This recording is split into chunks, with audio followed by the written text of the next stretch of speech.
Good morning, Metro Nui! Welcome back to another episode of the Barraki Talk Show. We're your hosts, the Mielik brothers, Jacob, Samuel, Thomas, and we're glad you're joining us today as we talk our way through the weird and wondrous world of Bionicle. But first, coming up on the Barraki Talk Show.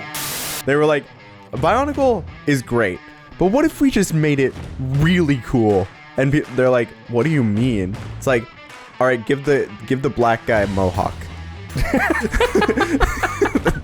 Oh, here comes the fumbler again. Fumbler. his catchphrase would be, "You miss 100% of the shots you take." Oh. What do you guys think of the Toa designs overall? Yeah, so let's go through and rank them in a classic internet-friendly tier list. All that and more coming up on the Barraki Talk Show. Hey guys, before we get into today's episode, we could use your expertise. We've gotten some feedback over the last couple of weeks about various aspects of the show that require some decision making. As you guys know, we're always striving to enhance the show in ways that benefit you, the listener.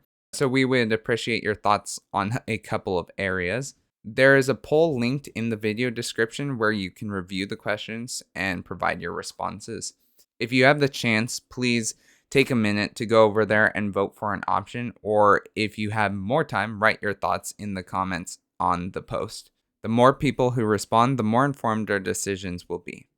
Also, as a heads up for this episode, for some reason, Jacob's audio is strange for certain parts, so we did our best to clean it up, but it's going to sound a little bit worse than normal. So we apologize if it's a little annoying. Thank you guys for your help, and let's get on to the show. Guys, I've been waiting nearly 8 months to say this, and finally, it's time for the Toa Inika! Hoorah! I'm so excited. Yeah. Are you guys excited? I'm stoked. You know what? I was thinking, well, am I going to be excited for this? And I'm like, heck yeah, I'm going to be excited for this. The whole time I was doing the technical section for this, I was just like, Toa Inika, Toa Inika, Toa Inika. Well, yeah, for the past 3 weeks, I'm like, okay, I got to read the books. I got to get all this stuff so I can learn the lore of this, right? And for the Toa Metru, it was a slog occasionally. For this one, I'm like, oh yeah, I get to read. Like, I'd be like watching a YouTube video because I'm taking a break, and I'm like, I want to figure out what happens next in the story. So I'd go back to reading and stop taking the break. I'm like, wow, nice. For our viewers, you have to understand, we're big Bionicle fans, just generally speaking. In case you couldn't tell. Yeah. Really? Yeah. Yeah, but we are huge Toa Inika and Toa Mari fans. Yeah. Like, probably some of the biggest fans. I don't know. I don't know. There's some pretty big fans out there. There's big fans out there. Ginormous fans. I will literally fight any of you who thinks you're a bigger Toa Mari and Toa Inika fan than me. Watch a fan the size of New Hampshire come out and you're like, oh no. It is New Hampshire, the whole state of New Hampshire. Absolute Bionicle fan. Absolute Bionicle. Okay, so the Toa Inika, shall we get started, my friendos? We shall. Okay, so what are the Toa Inika? What's the sauce? What's the juicy deets on these fellows? They're lightning boys and girl. Yes, they are, my. What an astute observation. So, the Toa Inika are 6 Matanui Matoran who were struck by lightning from the Red Star, transforming into strange and unique Toa, brimming with the power of that Red Star. Tasked with retrieving the Mask of Life and saving the Great Spirit, they go to the island of Oinui, where it is kept, only to find the evil Piraka have gotten there first. But who are these Toa, and what can they do? So, the Toa Inika, the general traits of all 6 Toa that are shared are, they have quite a few, actually. The first being, their faces glowed super duper brightly when unmasked. Like, literally, they light up like an entire cavern and like shows out of the cavern because it's so dang bright. And by nature, you actually don't know what their faces look like. Because you can't It's see so They that. bright. literally say that you cannot see the you can't features. see the face. It's, yeah. It's crazy. Like the comic panel is just so funny because it's like, whoa, it's like flashbanging. Do they Like, ever explain why this is the case, or is it just a trait of the Red Star, or like of the transformation because of the Red Star? Because of the Red why. Star, because they're so full of the energies of the Red Star, it's just pouring out of any uncovered surfaces.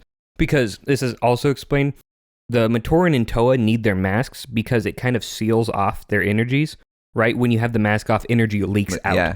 So since they're so supercharged, the energy is just shooting out, essentially. The second trait they share is that their masks are alive and their masks are sentient. So this means the masks are able to move under their own power, kind of like a Krata, where they're like squirmy and weird, and they like to only be with their owner. So if someone else tries to move the mask or put it on, it will squirm around and like try to escape, which is spooky. I don't like It that. would be really weird because they don't actually do it in the story, as far as I know. But like if they managed to put the mask on and they could just feel it like flapping on their face, like get off. Yeah. I don't like that. I do This not also like gives that. the masks a few alterations to their normal non-living counterparts. First being that the mask power can be activated with less training than a normal mask. So this is why the Toa Metru struggled so much. It's like, we got to learn to mask, harness our mental energies. Whereas with these, you're just like, hey, bro, can you fly me? And it's like, yeah, I got you, Nuperu. And then you shoot into the air. Except it's like, it would be like if you got into a motorcycle and like it just immediately goes from 0 to 60, like instantaneously. It's like, unless you know what you're doing, you're not going to be able to control that. Yeah. Yeah, like you have to be really good at it. What is They showed make in the a story. point of Yeah. in the story. Exactly. Yeah. Like how Kongu can't turn off his... Yeah. Well, this is because of the second trait of mask, in that a lot of the mask powers are just on constantly at a low level because the thing is sentient. Right. Right. Whereas normally they would only be activate only. For like Mask of Telepathy, normally you'd have to activate it to read other people's thoughts, but this one is kind of a nerf. It's like, oh man, I'm constantly reading everyone's thoughts. Yeah. And Holly's mask is the same way, right? Correct. It would be wild to like have all of that power and then just like not know what to do with it. You know, like it's very different from the Toa Metru who like leveled up their power over time. It's like the Toa Inika were like, here's the power, and they're like, ah, Yeah. I don't know what to do. Like, I guess I'll shoot lightning earth bolts or whatever. So the final thing is that they were still normal level power masks, so they didn't grant like additional capability like a Nuva mask would. When it's activated, it's still just a mask. The other cool thing is that the Toa Inika can wear normal Kanohi. So like if they got their hands on just regular normal Kanohi, they could put them on and use the mask powers like normal. I don't know if like their energy would leak out the sides of their face because like their masks are like fully wrap around.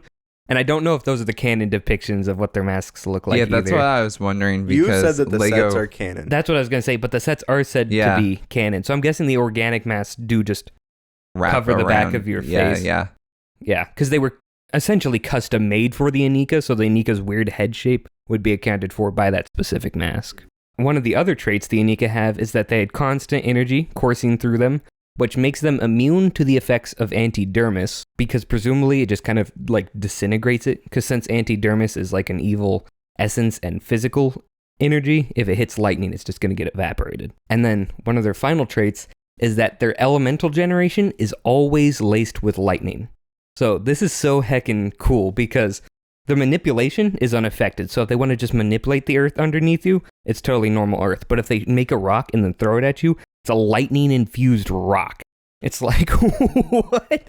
And like in one of the books, Jaller makes a wall of flame, and it's like lightning-infused fire That is as so a wall. cool. I'm like, that is so heckin' sick. And obviously, it's great for Holly because lightning-infused water bolts, it's like, that's super conductive. That's just a straight-up boon.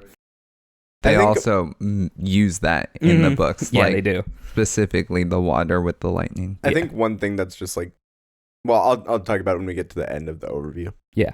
They also have a slight resistance to electricity for what I hope are completely obvious Yeah. reasons.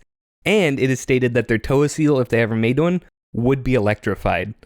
So imagine that. You're just sitting unmoved or unmoving in a piece of rock, just getting tased for all eternity. That would have been That would really really helpful helped. with I was gonna Makuta. say that would have been great for Makuta. Because Rudaka couldn't just come over and Yeah, she tries to away. carve a piece off. She's like, ah! That would have been so funny. It would have been funny. Anyway, but I'm like, man, that sounds like a horrible fate. That's like a Prometheus level like Right. punishment. So their weapons also have red star energy infused into them. So this makes them light up when they are used, which is what we see in the sets. And it is not related to their elemental lightning ability.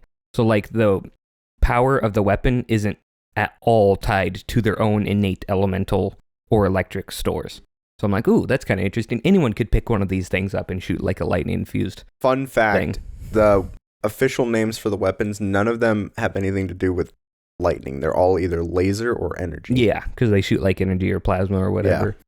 They have a lot of different names, which is They do. weird. So it's like, okay. We'll talk Yeah, about that. we'll Don't get to you it. worry. So the final specific trait of the Inika is that if they become Turaga, they would still be lightning infused and their mask would still most likely be organic. I'm like, that's cool to think about. A bunch of like lightning jolted Turaga running around with their masks being like, hey, don't trust that guy. I just thought it was a cool thing. Otherwise, they're the same power level as a normal Toa would be.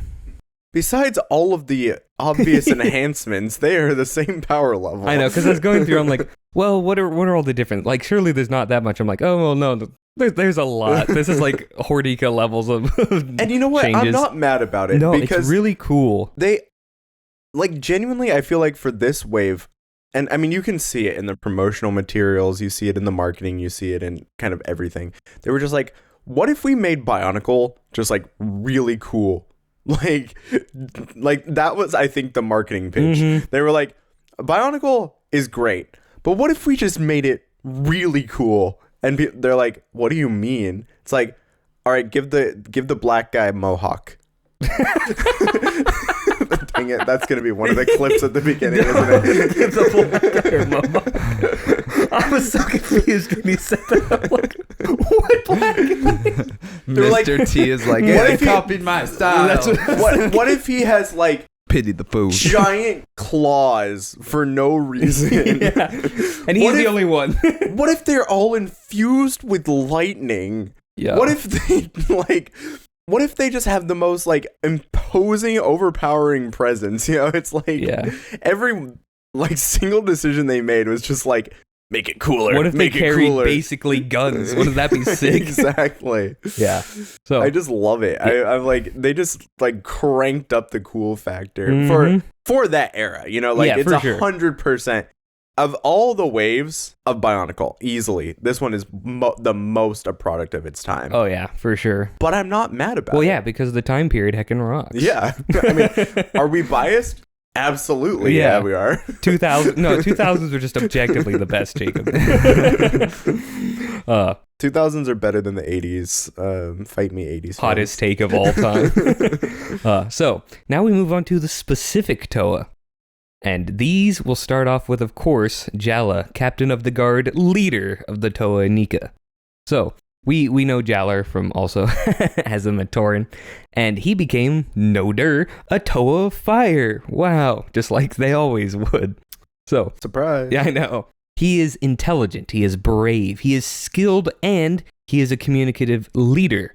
All traits which we have never seen in a Toa of fire up until now. You could argue maybe Norik, but he wasn't super communicative. I don't know if I'd put communicative as one of his traits. As We just don't Urhaga, know enough yeah, about we don't him, really know enough about him.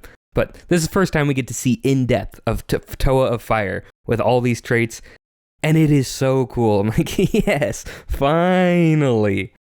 And another cool thing is that he is definitively the leader, right? Like when he's leading the team, he's giving the orders, like he's listening, he's making plans with them, he's collaborating them. But when it comes down to it, it's like, nope, you're doing what I'm saying now, okay? And it's like, yeah, I understand it because I actually respect you. I would want to follow your orders because I believe you actually understand what you are doing. Yeah. Vakama. Also, one thing I want to note is we know these characters. Mhm. And this is actually another really cool thing about this team. Mhm. Because we know who Jala is. We've literally seen him from the beginning, from 2001. Yeah. He's been there. And we know he's the captain of the guard. He's an effective leader. He's an He saved effective warrior. Tahu's rear end. Yeah. A couple times. Yeah. And we know who Holly is. You know, we know who Huki is. We know who... New we don't Peru. know Kongu as well, but he's there. Yeah. We know who Kongu's Motoro We is. know that he was the one they tortured to reverse the flow in the Yeah, shoes. exactly. Yeah. Yeah. We Yeah, know but we who know New Motoro Peru. is. Yeah, we know and New Motoro. New Peru. Obviously, we know who he is. So it's like it's really cool. This was, I think, one of the best decisions that they made for this team is going. Okay, we're gonna take all of these characters who we know from other contexts, and we're gonna put them together. And they're also like the best of the best, right? It's like we know and love these characters already, and now we were gonna love them even more. Well, yeah, they were all foreign because when Jala's going on this mission, he's like, I need 5 of the best people I can get. Right. And so he gets 5 of the best people.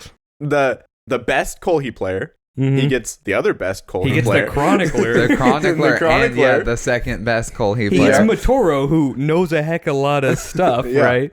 And like Nuju's right-hand man, you know. It's and like, then he gets Kongu, who is captain of the second best military on Right, Matanui. yeah, It's like, yeah. those are some pretty good picks. Yeah. He didn't want to pick Hafu because he knew that would make it too easy. Yeah. Right, obviously, yeah. That's just a straight up guaranteed win. And then what's the fun in that, right? No, what I was going to say is they completely missed an opportunity to make a Toa Boxor where Nupero collaborates with Velika to build an even bigger, better version. That would have been sick. That would have been so They sick. take apart part of the Nectan and they make like a Boxor Wouldn't out of that it. actually have been really cool. Every enemy Nupuru kills, he makes a machine out of their body. Yes. Naturally, it'd be infused with lightning. Oh yeah. Oh man, a lightning infused. Someone please make a mock of a lightning infused Boxor designed by Nuper. Well, if you had a Toa of iron who was an Inika and they like generate iron, it'd be lightning infused iron. That would Dang. be crazy. That would be sick. But we digress a bit too much.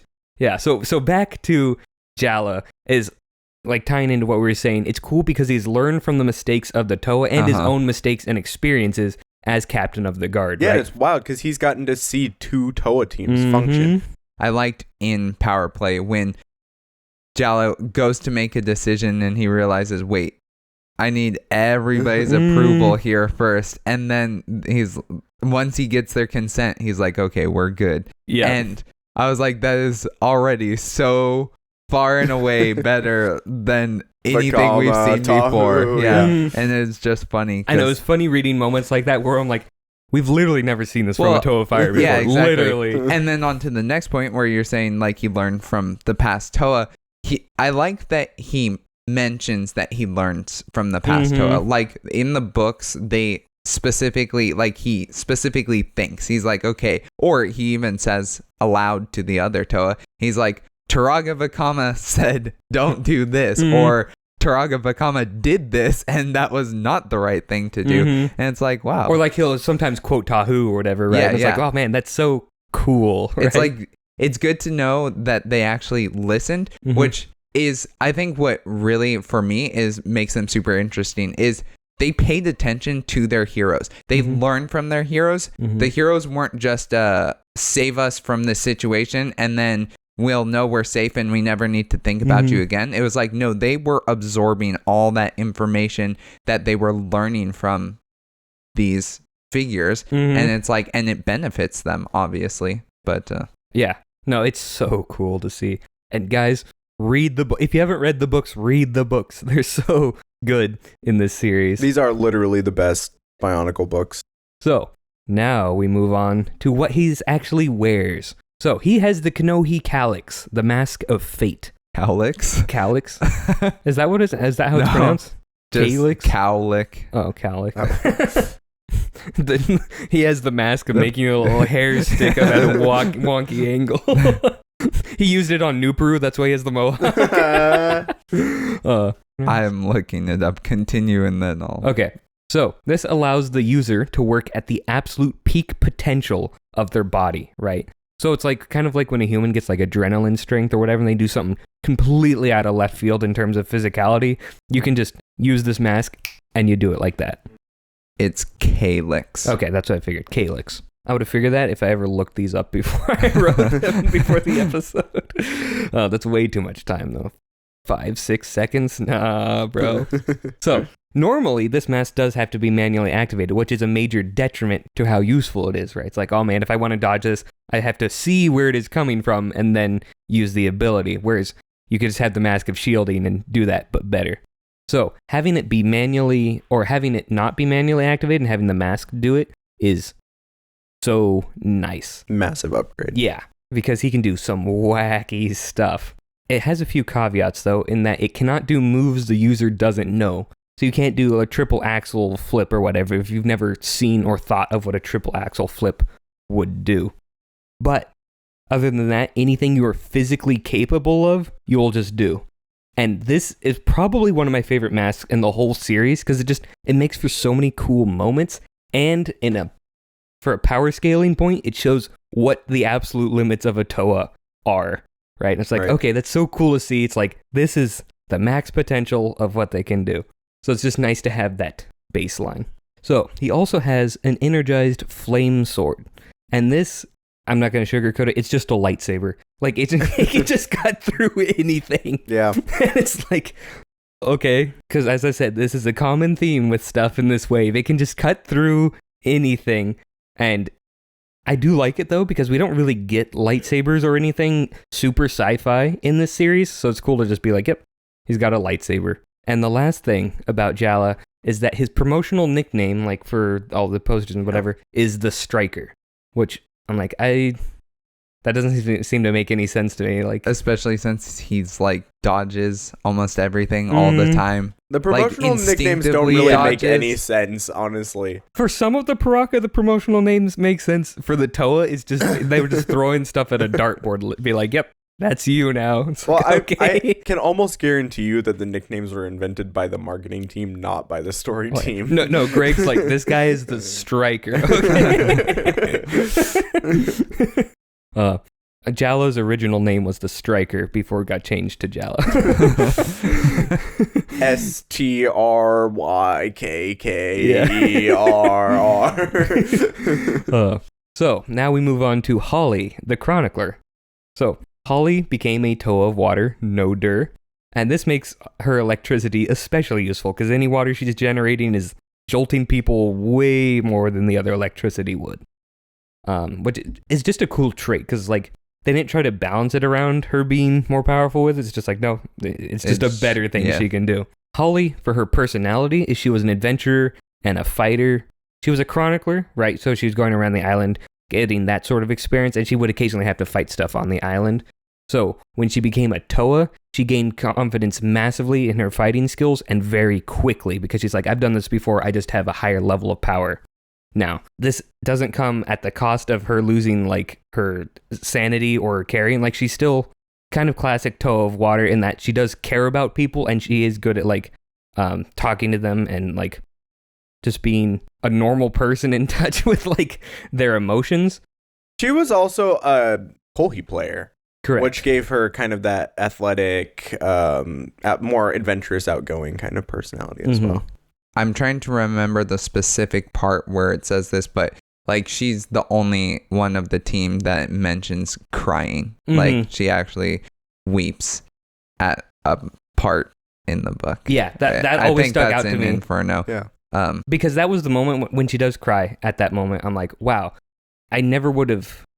It doesn't diminish anything. Yeah, right? It's just you're like, not like, oh, she's weak or so typical of the female character. Yeah. It's just like, no, that works with her character. Yeah. It doesn't matter that she's because she does care deeply and she does feel for other people. Yeah. I feel like these characters just have like such a depth of emotion and just personality that the other Toa don't have. Oh yeah, it's so crazy because there's essentially 3 layers of like depth to the Toa Inika. The first being them as Toa of their element. So you get classic traits from that. Then you have them being former Matoran, right? Yeah. So it's like, okay, they were Matoran once. How do they deal with that transformation? What are their jobs and whatever? Kind of like how you get with the Toa Metru, where it's like their previous professions in life inform how they are now. Then you get the third layer of the past experience on Mata Nui and the interaction with the other Toa teams that they've had. So with those 3 layers, you can draw on so much to make even the most bland of the characters have a lot of compelling stuff. Yeah. Wanua. Who? Exactly. So I just think it's so cool to see play out in the story. Okay, so Holly wears the Kanohi Elda, which is the mask of detection. This allows her to see hidden things. So like it can see if there's a disembodied spirit or like probably camouflage. I wonder would assume. if that will pop up later ever. Yeah. It can also see invisibility and like the Huna, the mask of invisibility does. So it can also detect proximity to the mask of life via a headache just being really bad, which I'm like, that seems kind of a stupid way to figure out where it is. I assume it's probably because it wasn't specifically designed for that purpose. No, it was specifically designed for that purpose. Like, Was it? There's so few of them in the normal universe because everyone's like, who needs this? Yeah, I don't need to exactly. find the mask of life. And if I did, what would I do with it? Fair enough. Coincidentally, there are about 10 of them down in Markjuly. Yeah. Because all the Matoran were like, these are useless. We'll give those to our fallen They're like, what is comrades. this, the mask of headache? This is stupid. And all the masks like, it's right there! It's right there! I think that's... If someone asks what my favorite bit of Bionicle lore is from here on out, now that we've already answered it in the first Q&A, if someone asks again, I'm going to say the fact that they just throw stuff into the ocean to honor the Markjuly, like fallen Markjuly Matoran is actually like legitimately one of my favorite pieces of lore now. Boy Nui with their used car batteries are like, in you go. Toasters.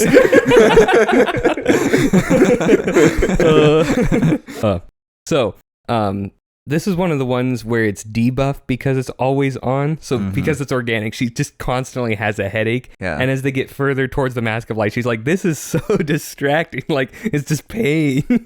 I'm like, oh, that's such a bummer. But that's pretty much the end of that mask. I think it's an interesting mask. It doesn't really wow me, though. I'm just like, I can take it or leave it. Holly also has a laser harpoon. So this is a harpoon gun, an energy harpoon gun that shoots armor-piercing energy harpoons. I don't know why they have to be harpoons That's what specifically. I was gonna say. Like, harpoons are attached to something, right? Like, it's just a giant projectile. If, like, it's a harpoon, if it's attached to, like, a rope to draw so you something can reel it in, right? Otherwise, it's just a giant arrow. Yeah. It's like, okay. So why is it a harpoon gun? Because it's not like she's reeling that in. I know, it's always seemed weird to me, but the way I kind of envisioned it is that it's shooting a big chunky projectile with that knockback, and it kind of has an arc to it. So when it does hit, it's partially penetrating because it's made of energy and light, and partially because it has some sort of weight to it. Huh. That's how I've always kinda imagined cool. it, and that's kind of how it's described. How it looks and how they use it in story, it just acts exactly like a normal laser gun would. So it's just kind of weird on that front. I don't know what to make of it at all. But her promo nickname as the final thing is the Catcher. I'm just waiting for Nuperu's nickname to drop, and it's just gonna be the Rye. The what? The Rye? Oh my god. That's so stupid. But this moves us on to Matoro. I had a quick question about Holly, actually. Okay. At one point in, I think it must be Power Play, she says that she does something and alleviates, like, the screaming headache. I can't remember what she does. So, do you remember? The first time she relieves it is when she takes her mask off. The second time is when they make the decision to go towards the Mask of Life. Oh, okay. That makes more sense. Mm-hmm.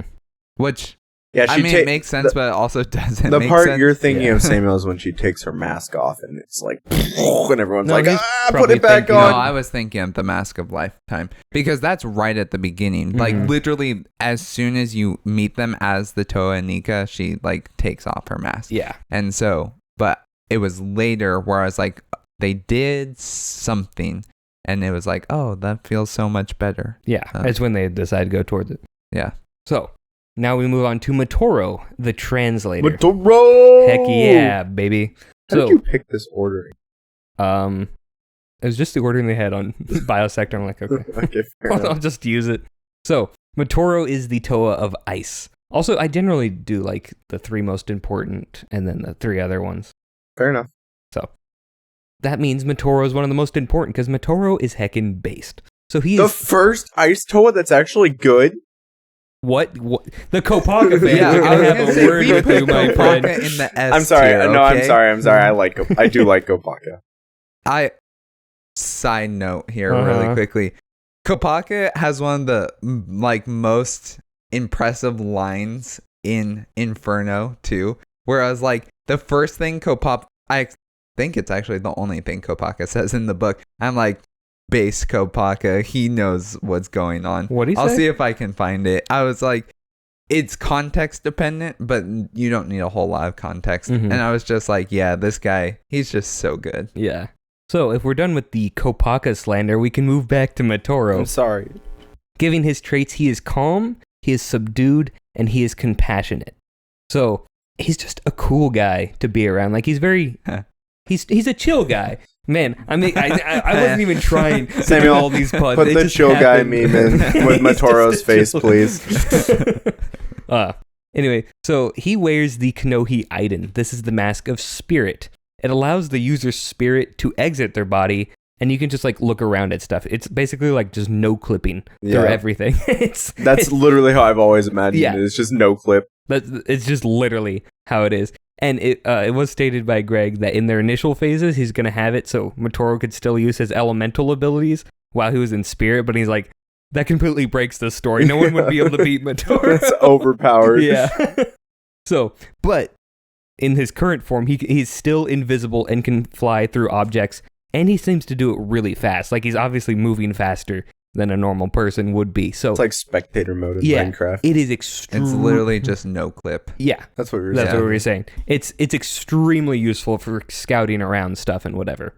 So, a few other... This mask is complicated, right? So there will be a few other notes. And it's that his spirit can also inhabit any viable body that it finds and possess it. So if it's like a spiritless, normal biomechanical body, he can possess it. If it's a purely mechanical body, he can possess Could it. he possess an Exotoa? I believe so, since they're fully robotic. It's like, that is cool. But if the mask is taken off while he is using it, his spirit gets instantly shunted back into his body.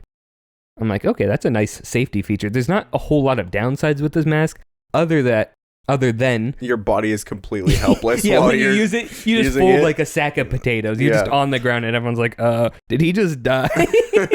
They literally did think he was dead the first time it happened. Which, to be fair, I would be like, yeah, he got sniped or something. Did Motoro just die? So he has an energized ice sword, and you'll be like, okay, well, how is this different from Jalo's energized fire sword? It's not. It's completely the same. It acts exactly the same. It's just a lightsaber that's a different color. I'm like, it's such a weird thing to give to Motoro because like he doesn't make very much use of it. And it's like he doesn't seem like the lightsaber sort of guy. I'd expect like a spear or something. Right. Something like thin and like, I don't know, dexterous to be from him, but just like, okay, it's serviceable, I guess. So his promo name was The Keeper because in our hearts he is a keeper. We're not getting rid of Motoro. He's key revocable. Are you sure we're not getting rid of Motoro? Oh. Okay, Jacob. Too soon? Yeah. That's a little teaser for upcoming events. So he was Greg's favorite of the Anika / Mari wave, which I'm like, 2 great choices, Greg. First you pick Velika, now you pick Motoro. You're 2 for 2. And I thought this was a good final note, and important to know, he has a good singing voice. Interesting. Yep. Of course he does. Motoro's the best. Yeah. I was like, he probably trained his vocal cords from all the weird stuff he had to do learning like the Rahi languages where he's just like, I can hit a high C without breaking a sweat. So yeah, he's heckin' sick. I love Motoro. Any closing thoughts on Motoro? No, but I do have the quote from Kopaka. Okay, so they're just being rescued by the Matoran, right? So the Toa Nuva have just been rescued.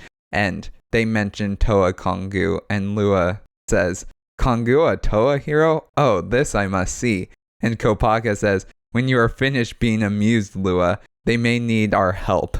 Or they may well need our help. And I was like, wow, Kopaka's like, dude, like, let's go, save them. And then, like, he gets right down to business. I'm like, this is why everybody likes Kopaka. Down to brass tacks. Yep, down to brass tacks, exactly. He's like Nuju without all of the jerkiness.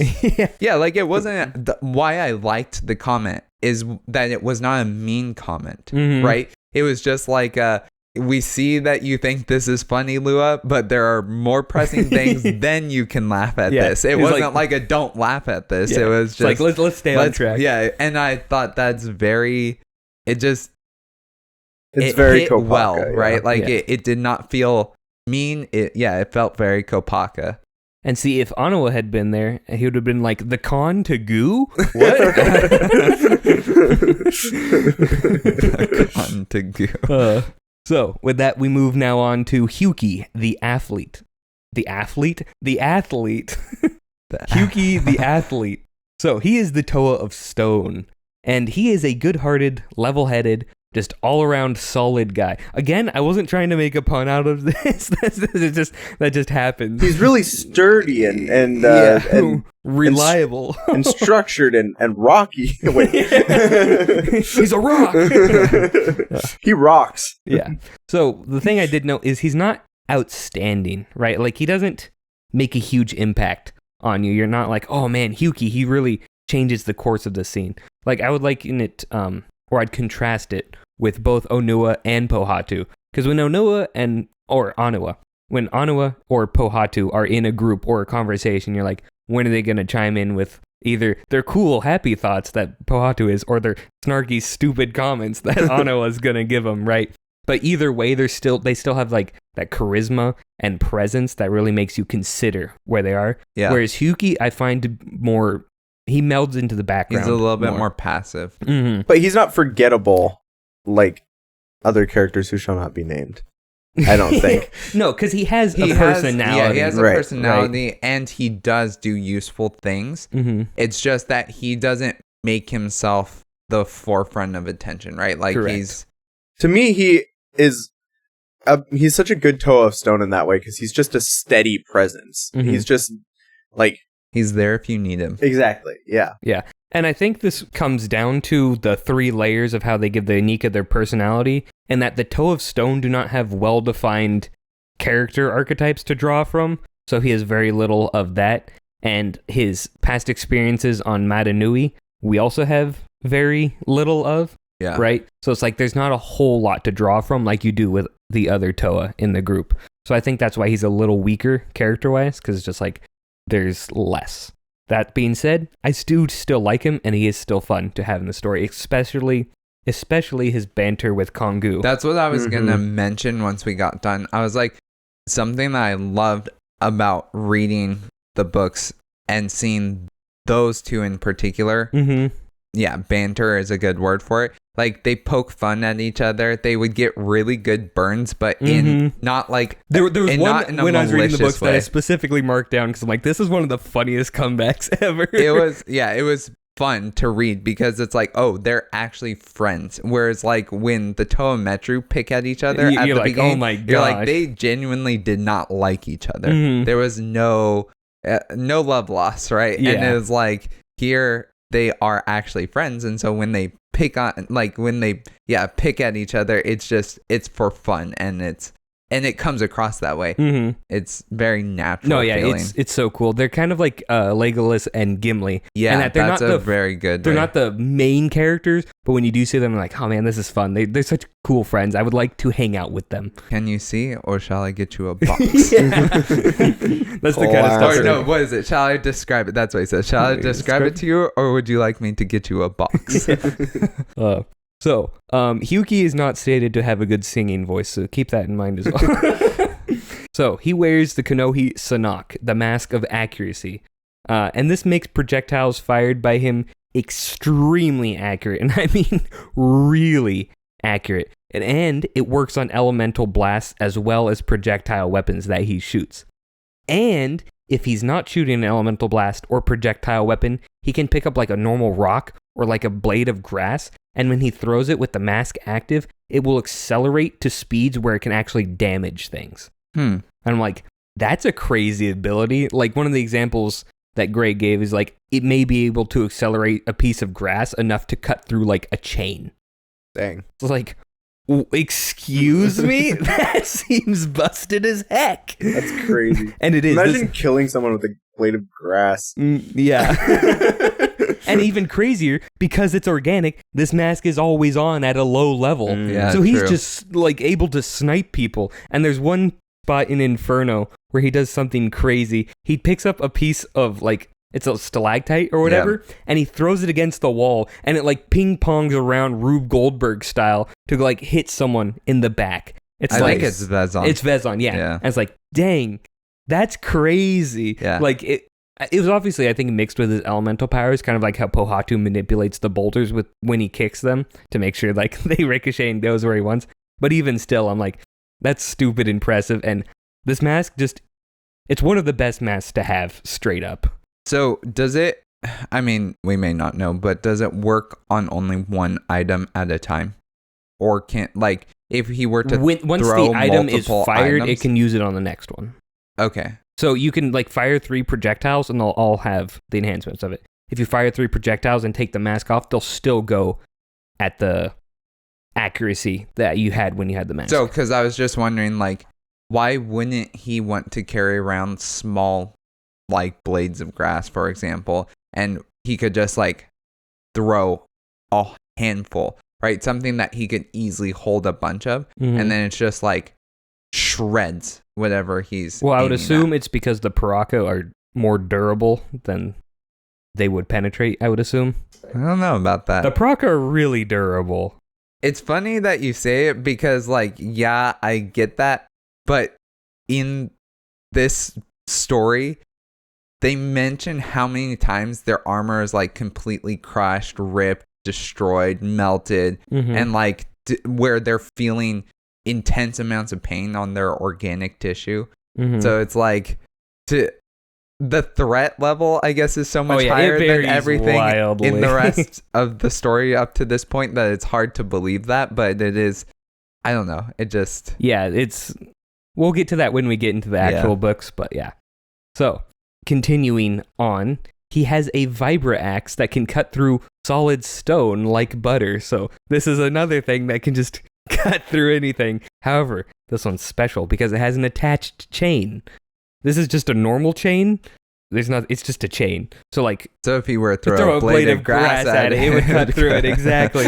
And it's stated to be a climbing chain, but I'm like, I don't know how effective a chain is for climbing. Also, you're like rope. the toe of stone, right? So can't you just make little steps or underneath you as you're like climbing? Yeah. It just seems super bizarre. I'm like, That's okay, funny. I guess you get a chain. And his promo name was the Hitter.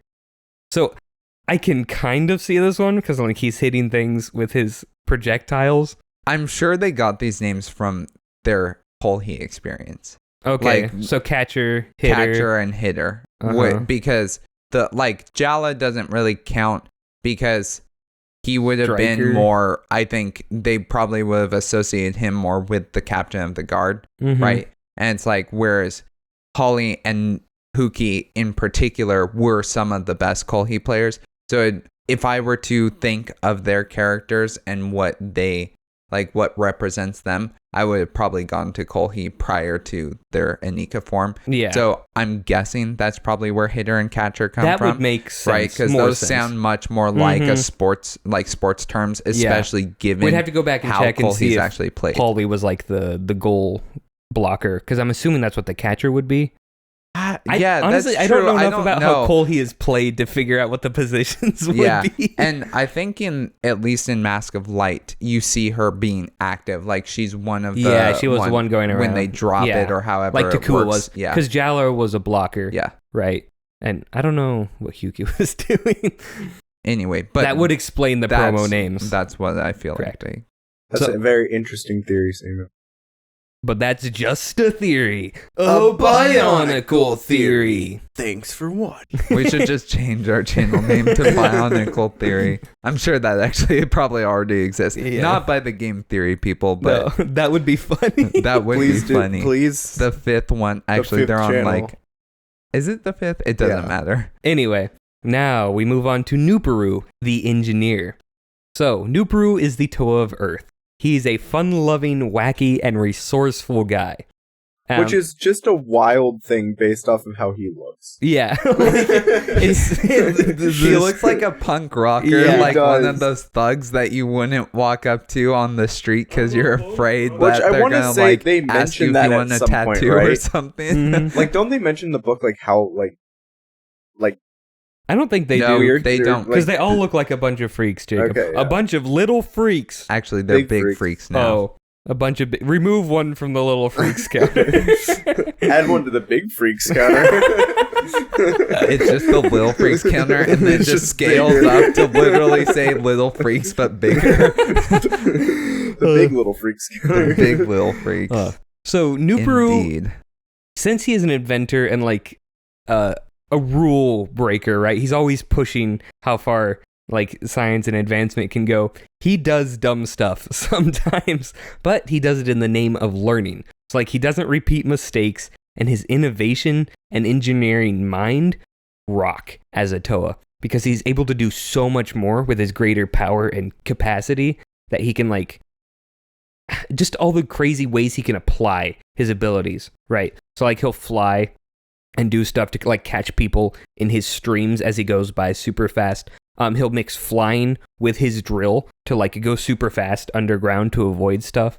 He'll figure out weaknesses in the enemy based on if they're purely mechanical to figure out where to strike them from. I'm like, that's just cool. That's so cool to see, right? Yeah. Using that background. Mhm. Yeah, because he's using his engineering mind not to craft things, but as a way to analyze battles. I'm like, that's sick. That's a great way to go with that.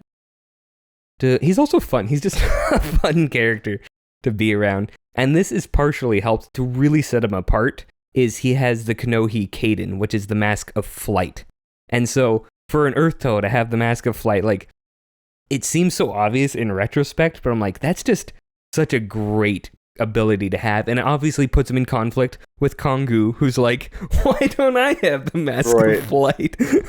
I'm the Toa of Air. Well, I I rode also- Gugos for like that's what- 1,000 years. That was the part that I liked. I was like, oh yeah, duh. He's like the head of the Gugo bird force. And it's like, that makes a lot of sense. Yeah. And also, just to clarify, this is different from the Miru, I think. Yes, the Miru The is Miru the is the mask of levitation. Yeah. Which does not allow for flight. Well, not Directly. not Yes. directly on its own. So the differences between the two are that the Kaden makes you fly. It so propels It you. propels you, right? Yeah. But you can't hover. You can't just stop. You're always going forward. Whereas the Miru, you can just straight up hover or like even reduce your weight if you want to be more acrobatic. With the Kaden, it's flight or nothing, right? It's literally like the difference between drinking a levitation potion in Minecraft and putting on elytra and trying to hover. Right. Yeah. Yeah. It's like, Yeah. you can't. I You got to think- use the rocket or you're falling. Oh, yeah. There's a noble version of the Konohi Kaden, which was worn by Turaga Joven, who was the Turaga of Voinui. So I like to imagine he was just like schmoving around everywhere. And that when Voinui launched up, he was like flying at the time. So it just like hit him and flattened him like a pancake. Boyanui was the giant fly swatter to Turaga Joven. He's like a 200 feet up. He's like, is Voinui getting closer to you? So, please animate Boyanui smashing into Turaga Joven. Thanks for flying on Turaga Joven. He's just like carrying like 3 Matoran on his back. We're about to experience a little turbulence.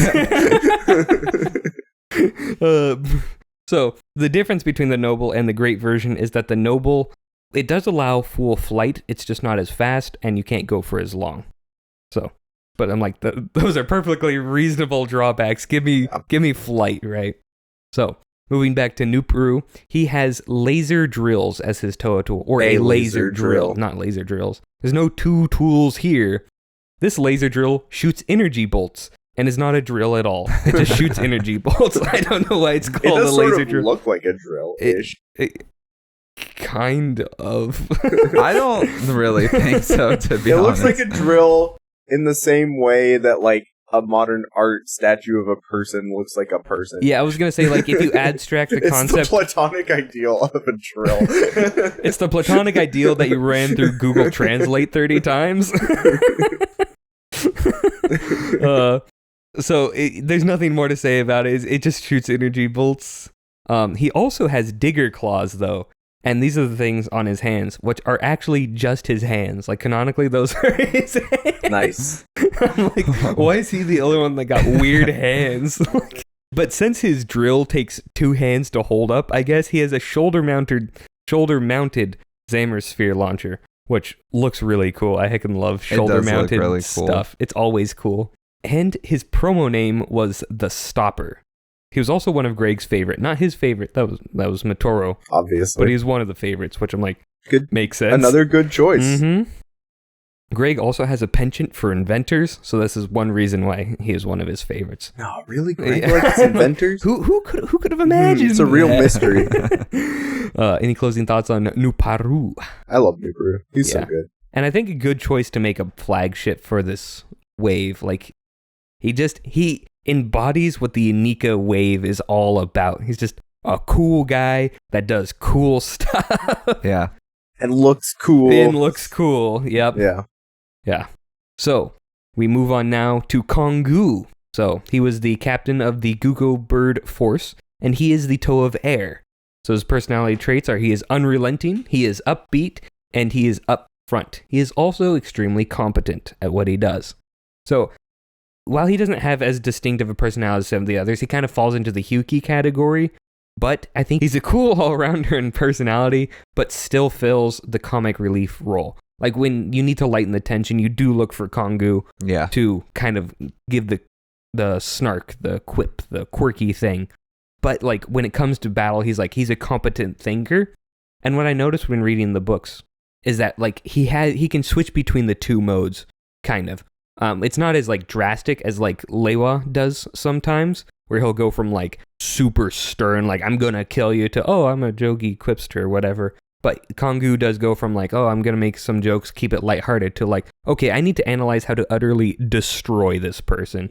And I think that's a cool thing to go between. And one thing, too, about Kongu is he is a warrior at heart. Mm-hmm. Like, even as opposed to some of the other Toa, actually all of the other Toa, I would say, like, he truly is, like, he embodies that, like, warrior spirit. And I think it's really cool because it was stated that, like, he was very serious and stern as a Matoran, and he was softened by Toa Leiwa into becoming this more jokey, more traditional Lei Matoran personality. And I'm like, okay, that adds a whole new dimension because he's not a quirky jokester who gets serious in a fight. He's a very serious person that is quippy to, like, help in social situations.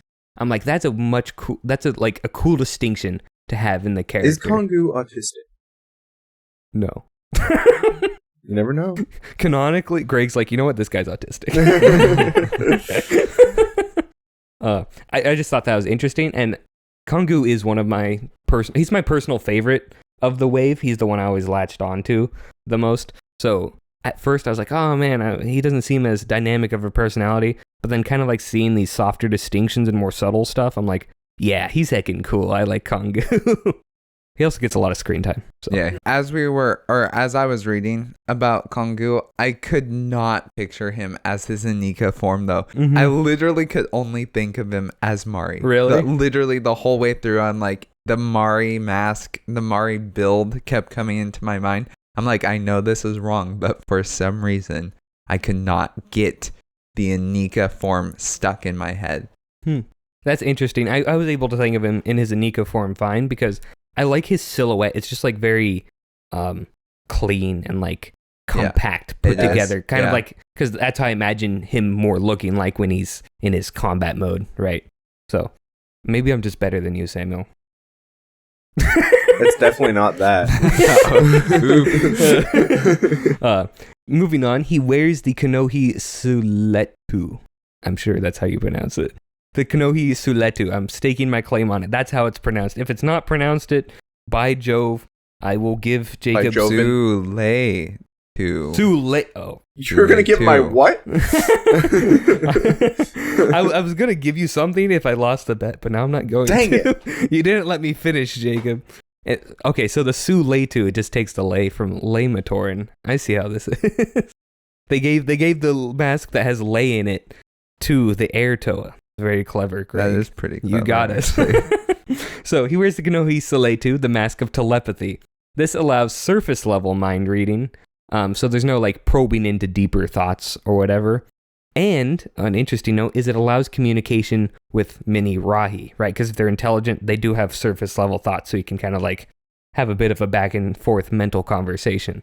Although this never really comes up in the story, at least in this part of it. So I'm like, kind of a missed opportunity. I have a question. Uh-huh. This is sort of a philosophical question, but what counts as a surface level thought? Because it's like, is a deep thought something that happens subconsciously? Because wouldn't a surface level thought be anything that you're actively thinking that time? There is actually science on this, right? So there's levels. There's like Bionicle in science. This always goes so well. This is giving me flashbacks to Protodermis. No, but like there is actual like brain science on this. So there's like really like 4, depending on who you ask, levels of thought. So you have surface level thought. You have surface level thoughts, which are your active conscious thoughts. They're the ones that you kind of hear, quote unquote, in your mind, right? So those would be considered your surface level thoughts, I think. And then you have like another level, which is like also active, but not necessarily conscious, right? So it's like things that are like tasks that you have to do, right? That are kind of like in the back of your mind and you can access them easily at any point, but they're not necessarily like you're not consciously thinking of it per se, right? And then you have like true subconscious thoughts that are like you don't even like you can't necessarily directly access them on command, but they're there and they're helping guide your actions and your experiences. And then the 4th level, depending on who you ask. Level?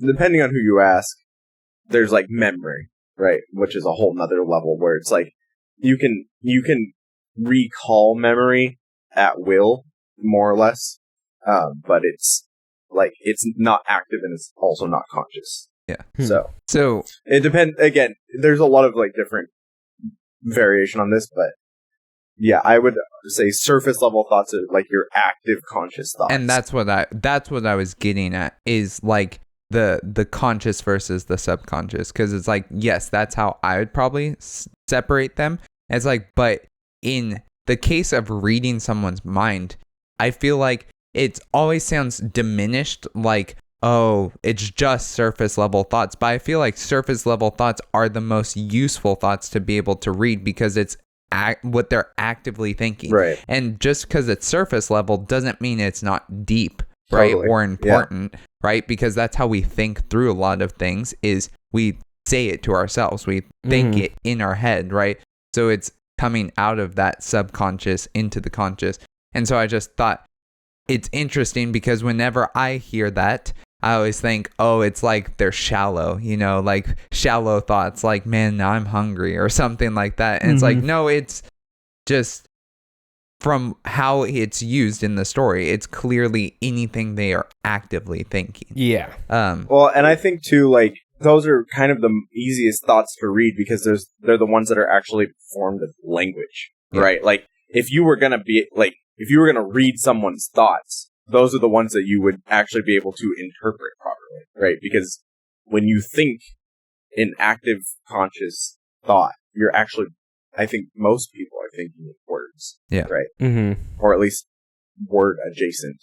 So, yeah. It's it's a busted mask, like any way you slice it, it's busted, basically.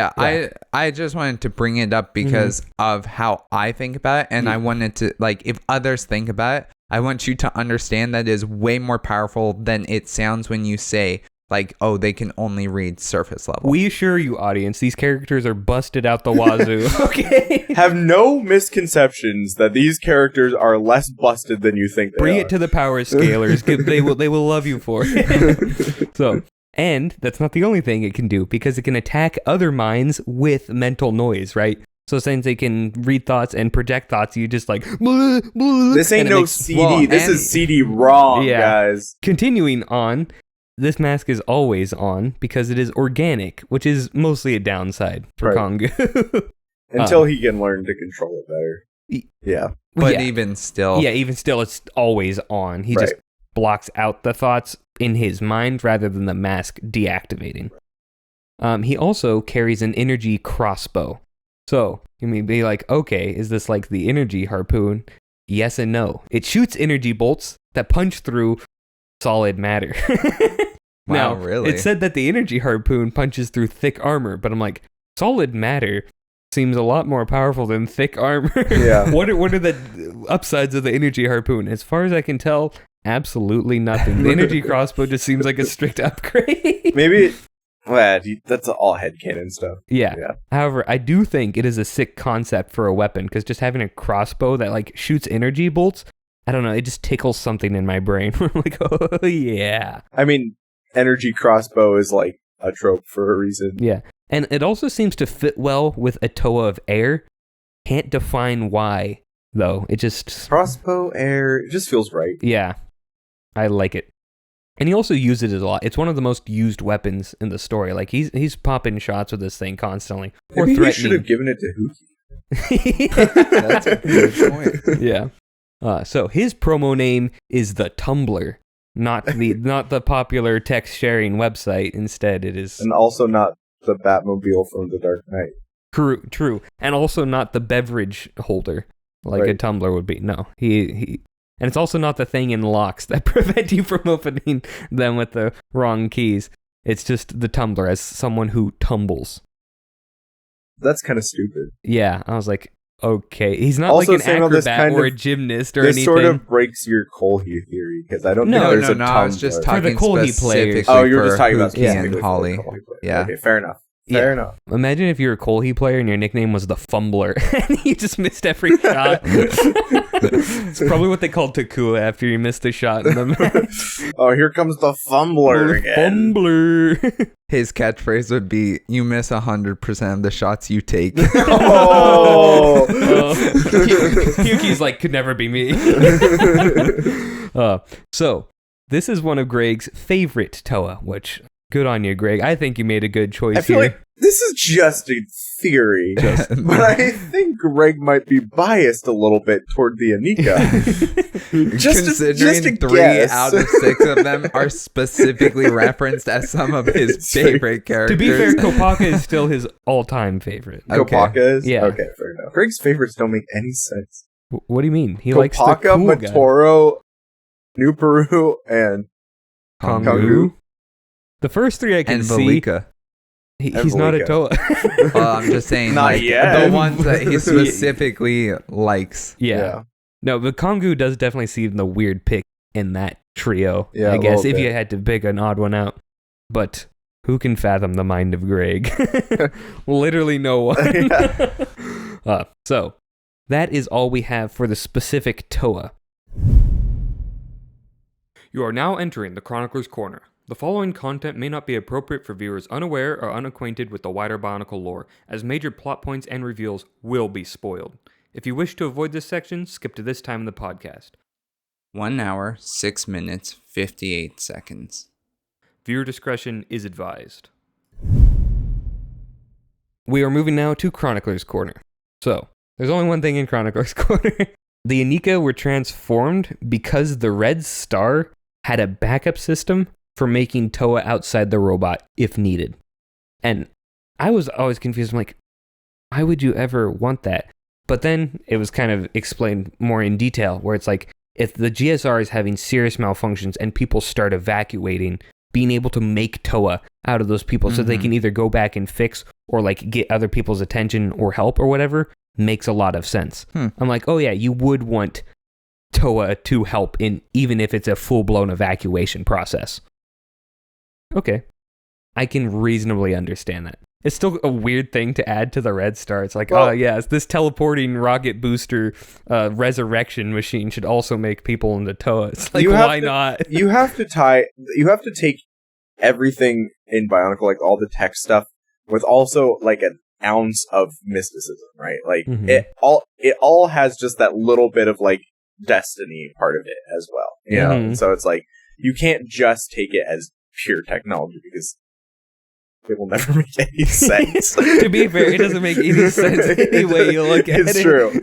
But like the point is, like, I think even, and there's an argument to be made that I think even like the great beings don't quite totally fully understand why all their stuff works the way it does. No, I think they do.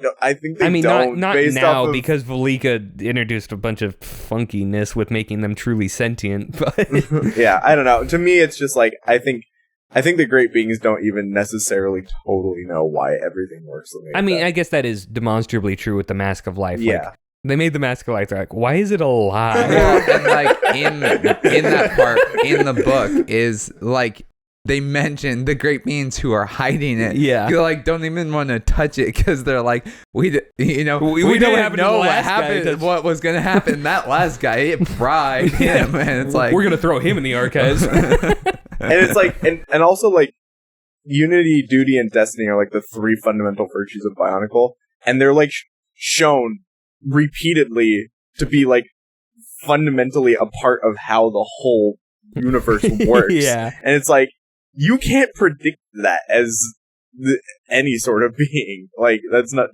possible. You know? So it's like, why isn't it possible? I think you always have to take just a pinch of that mysticism with, you know, any of the technology. Yeah, I agree. That is pretty much all I had for Chronicler's Corner. Most of the Inika stuff will be revealed as we go through the story.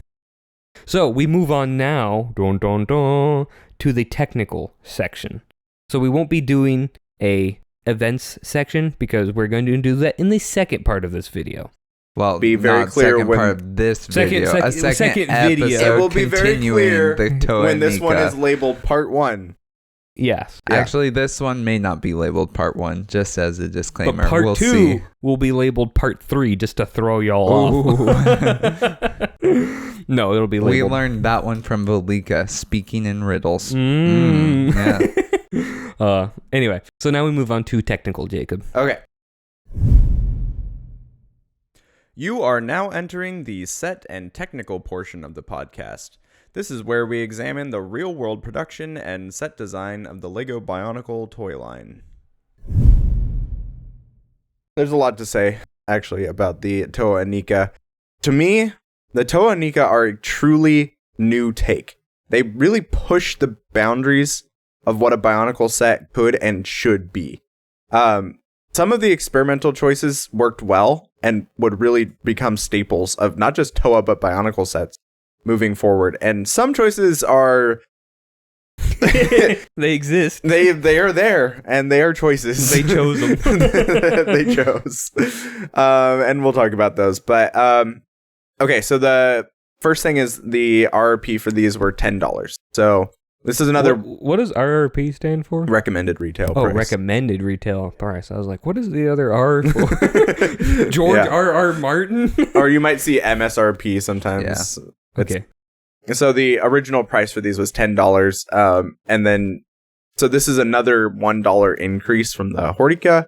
It was, of course, a $1 increase from the Metru.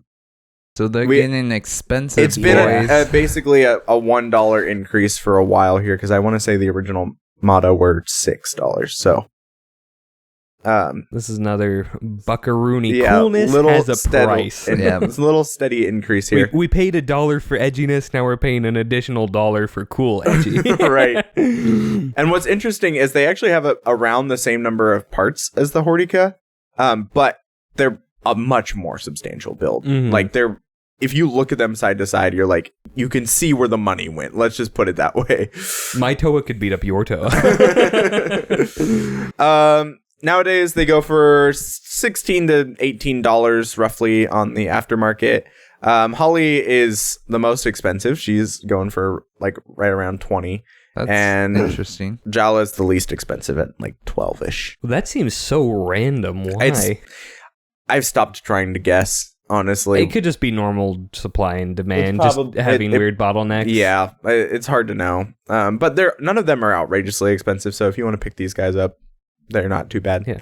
They're also not very heavy, so if you want to pick them up, it's easy to do. So true. Even my grandma could do it. So true. Your grandma could do it.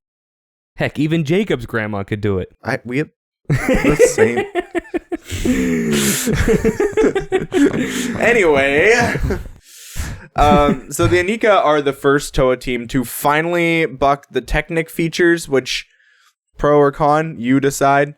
Instead, they decided to focus on just being highly posable and like really articulated action figures. That was kind of like the focus. Mm-hmm. So the Hordika were already going that way. Mm-hmm. That half-hearted arm movement play feature was barely a thing.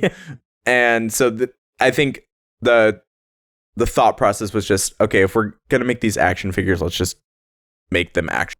Yeah. So that's what they did.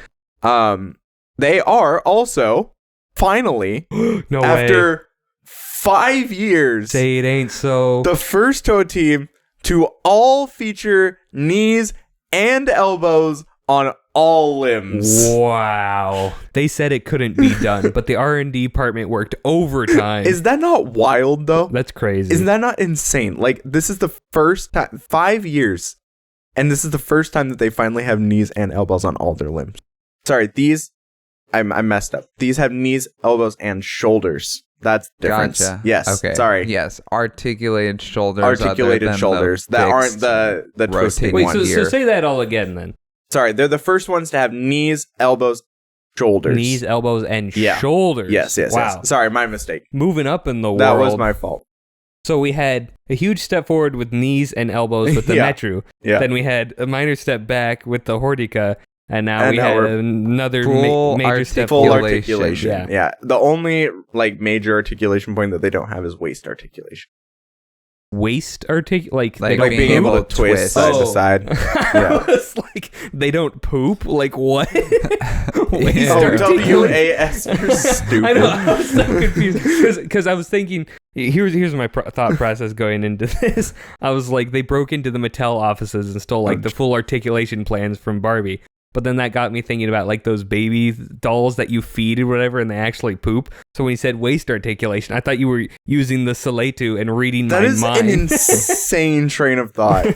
Surface level thoughts, though. Surface level thoughts. Kongu would have a stroke trying to understand that. They're like, does Kongu have the mask of spirit? Because it looks like he just died. It's just like convulsing on the ground. Well, you know what they say. It's better to be a Toa in a Barbie dream house than a Barbie in the deadly island of Voyanui. Yes. So they're the first ones to really feature all limb articulation. These sets are really just absolutely loaded with new parts. However, interestingly, these would become some of the most reused parts in all of Bionicle, really kind of defining this new generation. So we would see a ton of the parts that are introduced here for the first time being used all through the whole rest of especially Bionicle, that chest plate, the like cover plate that like Holly has. And actually, shockingly, not that one is not that common. It's like mostly it pops up, is but it not as commonly as you might think. Isn't that the one that a car has? Yeah, but he's like really the only other notable character that uses it. Don't multiple of the Glatorian have it? No. I suppose we'll get to it when we get to it. I'm gonna brick link it while we talk. I'm gonna brick your computer. So these are continuing the launcher trend that was started with the Hordika. Wait, what? Started with the Hordika? Yeah. Do you mean the Metru? No, with the Hordika. What do you mean by launcher trend? There became like this trend, right, where it was, and you would like see it through the whole. Everybody had every that Toa launcher. has whatever the Wave's launcher is. So right? like the Metru didn't have it because only Vekama had the disc launcher. Now the Matoran of that year had the Hordika disc launchers. all had Rotuka. Oh, I've totally forgot they had Rotuka. I'm like, what did the Hortika all have? Yeah, so they all have the Rotuka, the Mari have the Kordak blasters, et cetera, et cetera. Right. And I do like that trend. I like having the launchers. They're I just like cool it too. features I'm to not add. mad about it. Yeah, not at all.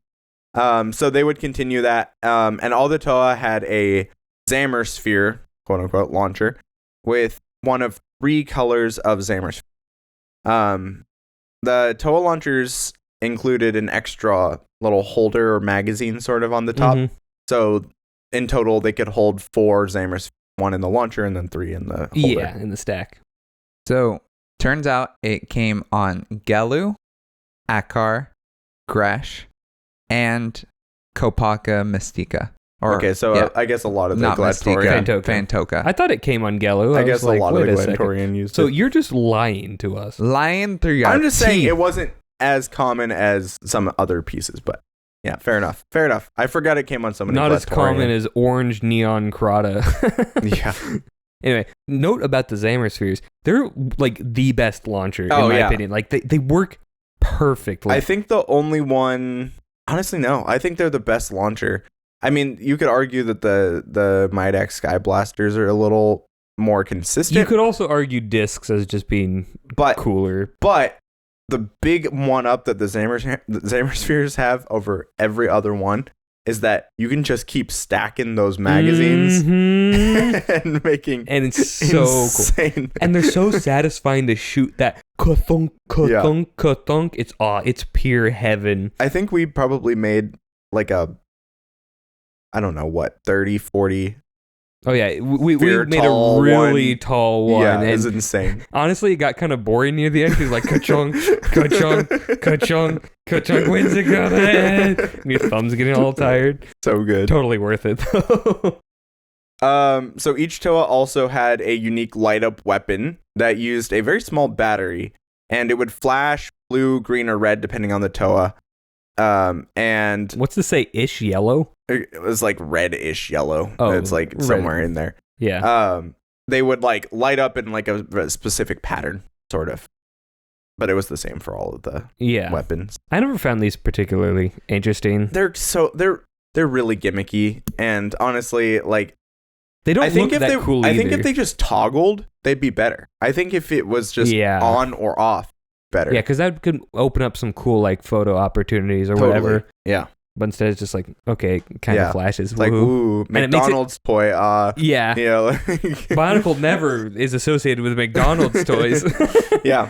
Yeah. Well, I mean, fun fact, the Inika also had Bionicle toys. They were terrible. Bionicle toys, McDonald's toys. Oh, really? As well. I didn't know that. Yeah, I got this from. We had one. I actually got that from a review from All Around Brick, I think. What were the toys? Like, what were they physically? They just looked like the Toa Inika, but they're kind of lame and stupid. They were all molded. I have some Mari ones. I'll show you. Okay, they're similar. I'll have to. Yeah. They abandoned the actual Lego piece. Yeah. They abandoned God and made these things.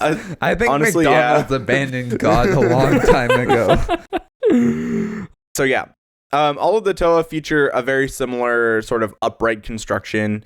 The main differentiating features was the colors and the masks and the weapons. All the Toa share one of 2 new armor plates. So there's 557 or 556. One of them is called Type 1. The other one is called Type 2. Clever naming, Lego. You should have called it Pearl Type 1 and Pearl Type 2. And they... You want to? We'll get into the pearl colors. Don't you worry. Oh no. And then they also had a new torso part. Now this piece, Samuel, would appear everywhere. So it's kind of like the foundational torso piece that we would see for pretty much every figure moving forward. And you'd know it. It's 53545. If you've ever seen a Bionicle made after 2006, you'll know this. Or if you know the piece by like their number classifications. Which if you do, touch grass.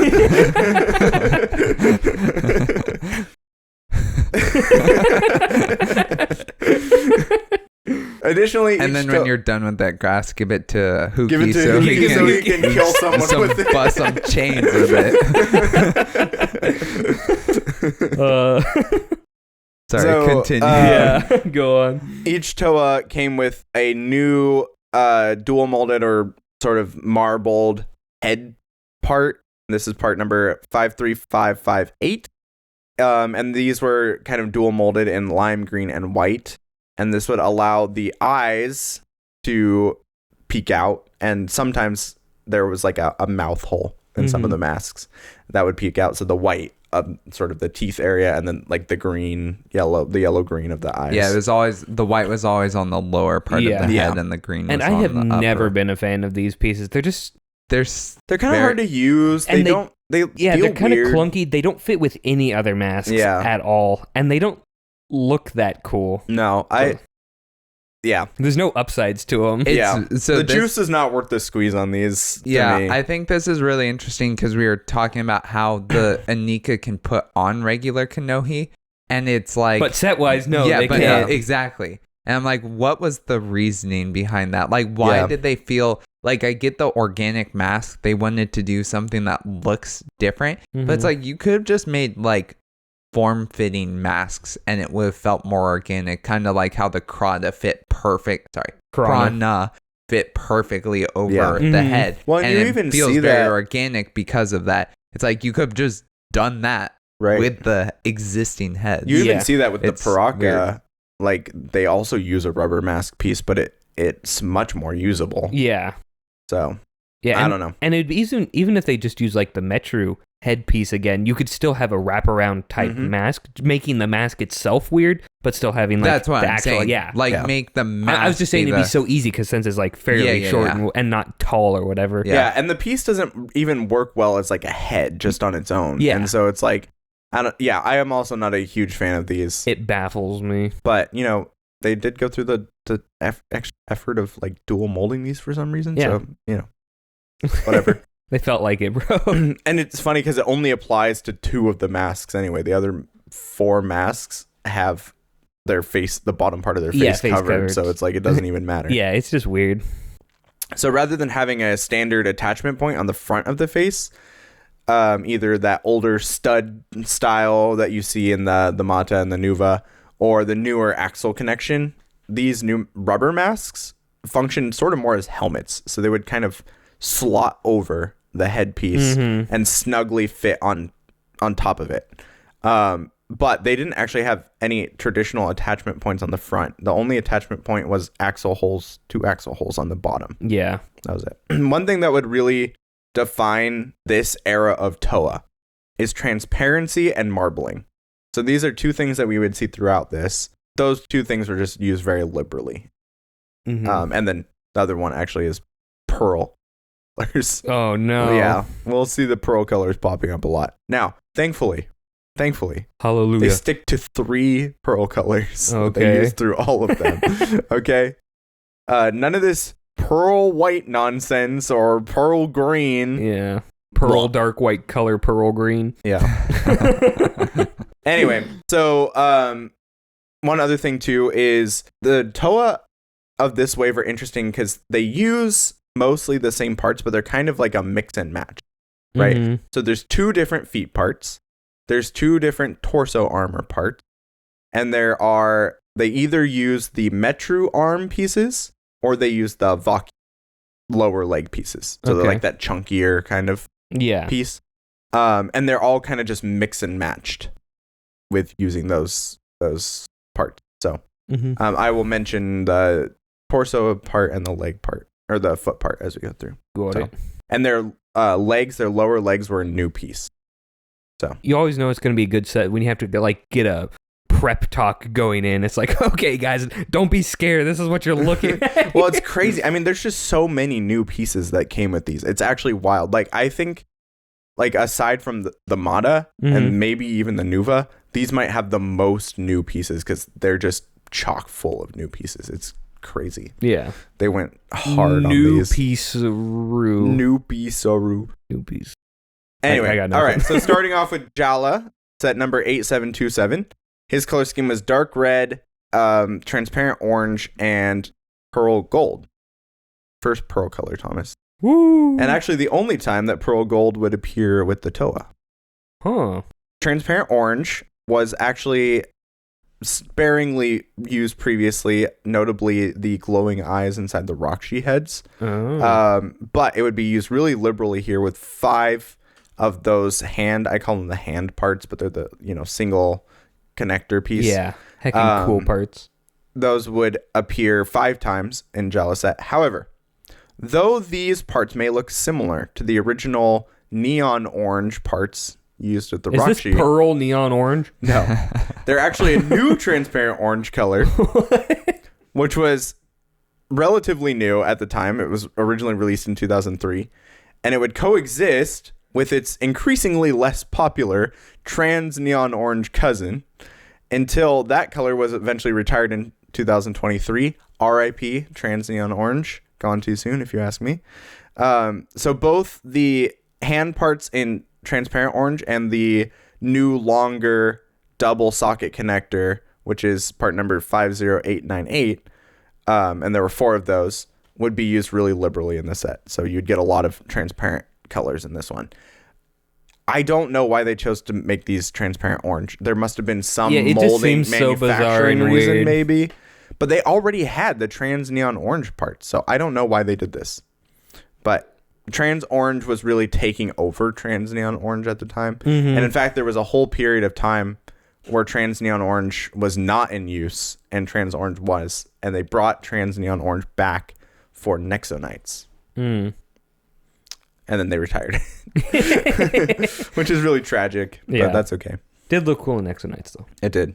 Pearl Gold was, of course, the replacement for Dark Gold, which was kind of the original Bionicle Gold. And despite a bit of a rocky start in 2005, where half the sets had the original Dark Gold color, half the sets had the new Pearl Gold color, which is why we ended up with the PGK, most expensive Bionicle mask. Talked about that already. It would finally really find its footing here in 2006. It really became a bit of a hero color for the remainder of the lifespan of Bionicle.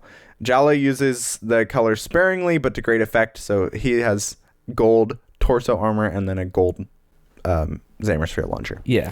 And is his fire sword the same gold color, or is it a different gold color? It's the same. Okay, I was going to say it looks the same.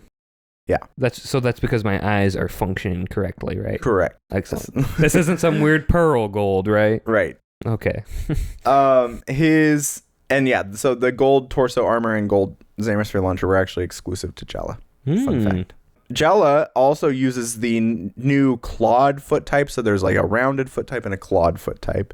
And these use the same attachment style as the ones that were introduced with the Metru. So you would stick one of the hand pieces into an axle on there and it would kind of stay secure rather than the socket being part of the foot. Yeah. I like this style better. It just allows for more versatility. I like it too, yeah. That being said, I don't like these feet for the Toa. Like, they seem kind of like evil and monstrous, and they don't look that cool to me. I much prefer the rounded feet. Yes. I think the clawed ones are not nearly as good. Yeah. I totally but they're agree. fine. I don't hate them.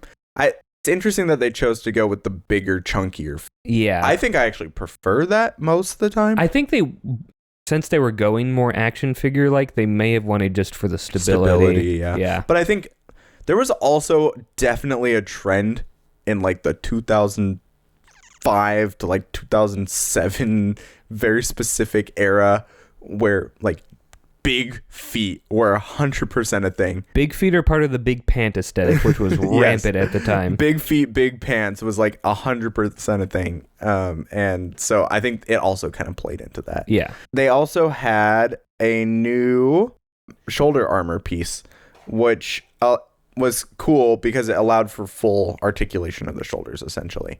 So whereas the Metru, you had to place the shoulder armor piece over one of the sockets. With these new shoulder pieces, you placed it on the side, and so it functioned more like how you would imagine that piece to function. Yeah. And it was also the new longer socket connectors that were introduced with the Visorac too. Yeah. So that's how it allowed these Toa to be taller, stronger, using that new longer piece. Speaking of new longer pieces, there was also a new thigh piece or lower leg piece. Okay. That was built that has like built-in knee pads, sort of. And these are another piece that just allowed the Toa to be taller, right? That was kind of the idea behind this. Yeah. And you've seen these. They're used Yeah, they're used a million times extensively after. Yeah. Aside from the trans orange parts and the pearl gold armor, which it was the type 2 armor, by the way. Wait, pearl gold? Did I miss the part where we said it was pearl gold? Yeah. Yeah. Okay. Yeah. It snuck by me again. That dang pearl. Wait, I think I did comment on it. You did, because you said, is his weapon the same pearl gold color? And I said yes. Maybe I'm just stupid. I mean, that's a distinct possibility, Hey, yes. Shut your dang mouth. What? Anyway, Jala's parts, most of them would see later reuse, and that would actually be the case with a lot of the Toa of this wave. Mm-hmm. Jala wore the Kanohi Calyx. The Mask of Fate. Mm-hmm. And this mask is sort of scuba divery-ish. It looks like he has like slicked back hair almost. Yeah. I don't know. It looks like kind of gormless and stupid. I'm going to try like to this describe mask. these masks, but I don't think there's like I don't think it's possible. These masks were not made for the English language to describe. It's interesting because it has like these really prominent like eye rings, sort of. Like he just took off goggles and he has like Yeah. the things around his eyes. And he is one of, I said 2 before, but there's actually 3 Toa that have visible mouths. He is one of the 3. And it's also weird because the way, at least in the promo pic, since there's a big indent that goes up to around his mouth and where his nose would be, the shadows makes it look like he has like the nostril holes, kind of like a Voldemort sort of thing, or the King of the Dead from Lord of the Rings. Right. It just gives such a weird impression looking at it. Like, it is definitely one of the stranger masks, and he kind of looks like Red Skull. He does kind of look like Red Skull. I was like, yeah. there's someone this reminds me of, and I could not think of who it is. Yeah. For whatever reason, though, I still can't decide if I actually like it or not. Well, see, and that's actually the case with almost all of these masks. The more I look at it, the more I hate it. I don't like this. I don't like looking at this mask. I can't. It's weird. It's bizarre. I just can't quite bring myself to hate it, but I can't bring myself to like it either. And it lives in this weird limbo. Samuel, be the tiebreaker. Do we hate it or like it? Honestly, I can't tie break it because I'm more towards the middle. Like I think I'm towards the I don't like it as much middle, right? Like I would lean more towards the I don't like it. You're a 4.5, not a 5.5. Correct. Yes. Okay. So then That's probably about where I am too. Yeah. 2 4.5s, that rounds down to a 4. He's on the scale of 10. Yeah. Yeah. Which with my 1 brings it down to the definitive ranking of we don't like it. Yeah. Okay, fine. We don't like it. That's fair. Fair enough. Yeah, if I had to pick between liking it more or disliking it more, I think I fall on the disliking it more side. Good to know. Now that we've roasted this guy. I don't hate it. I don't hate it. I really don't. It works for what it's trying to do.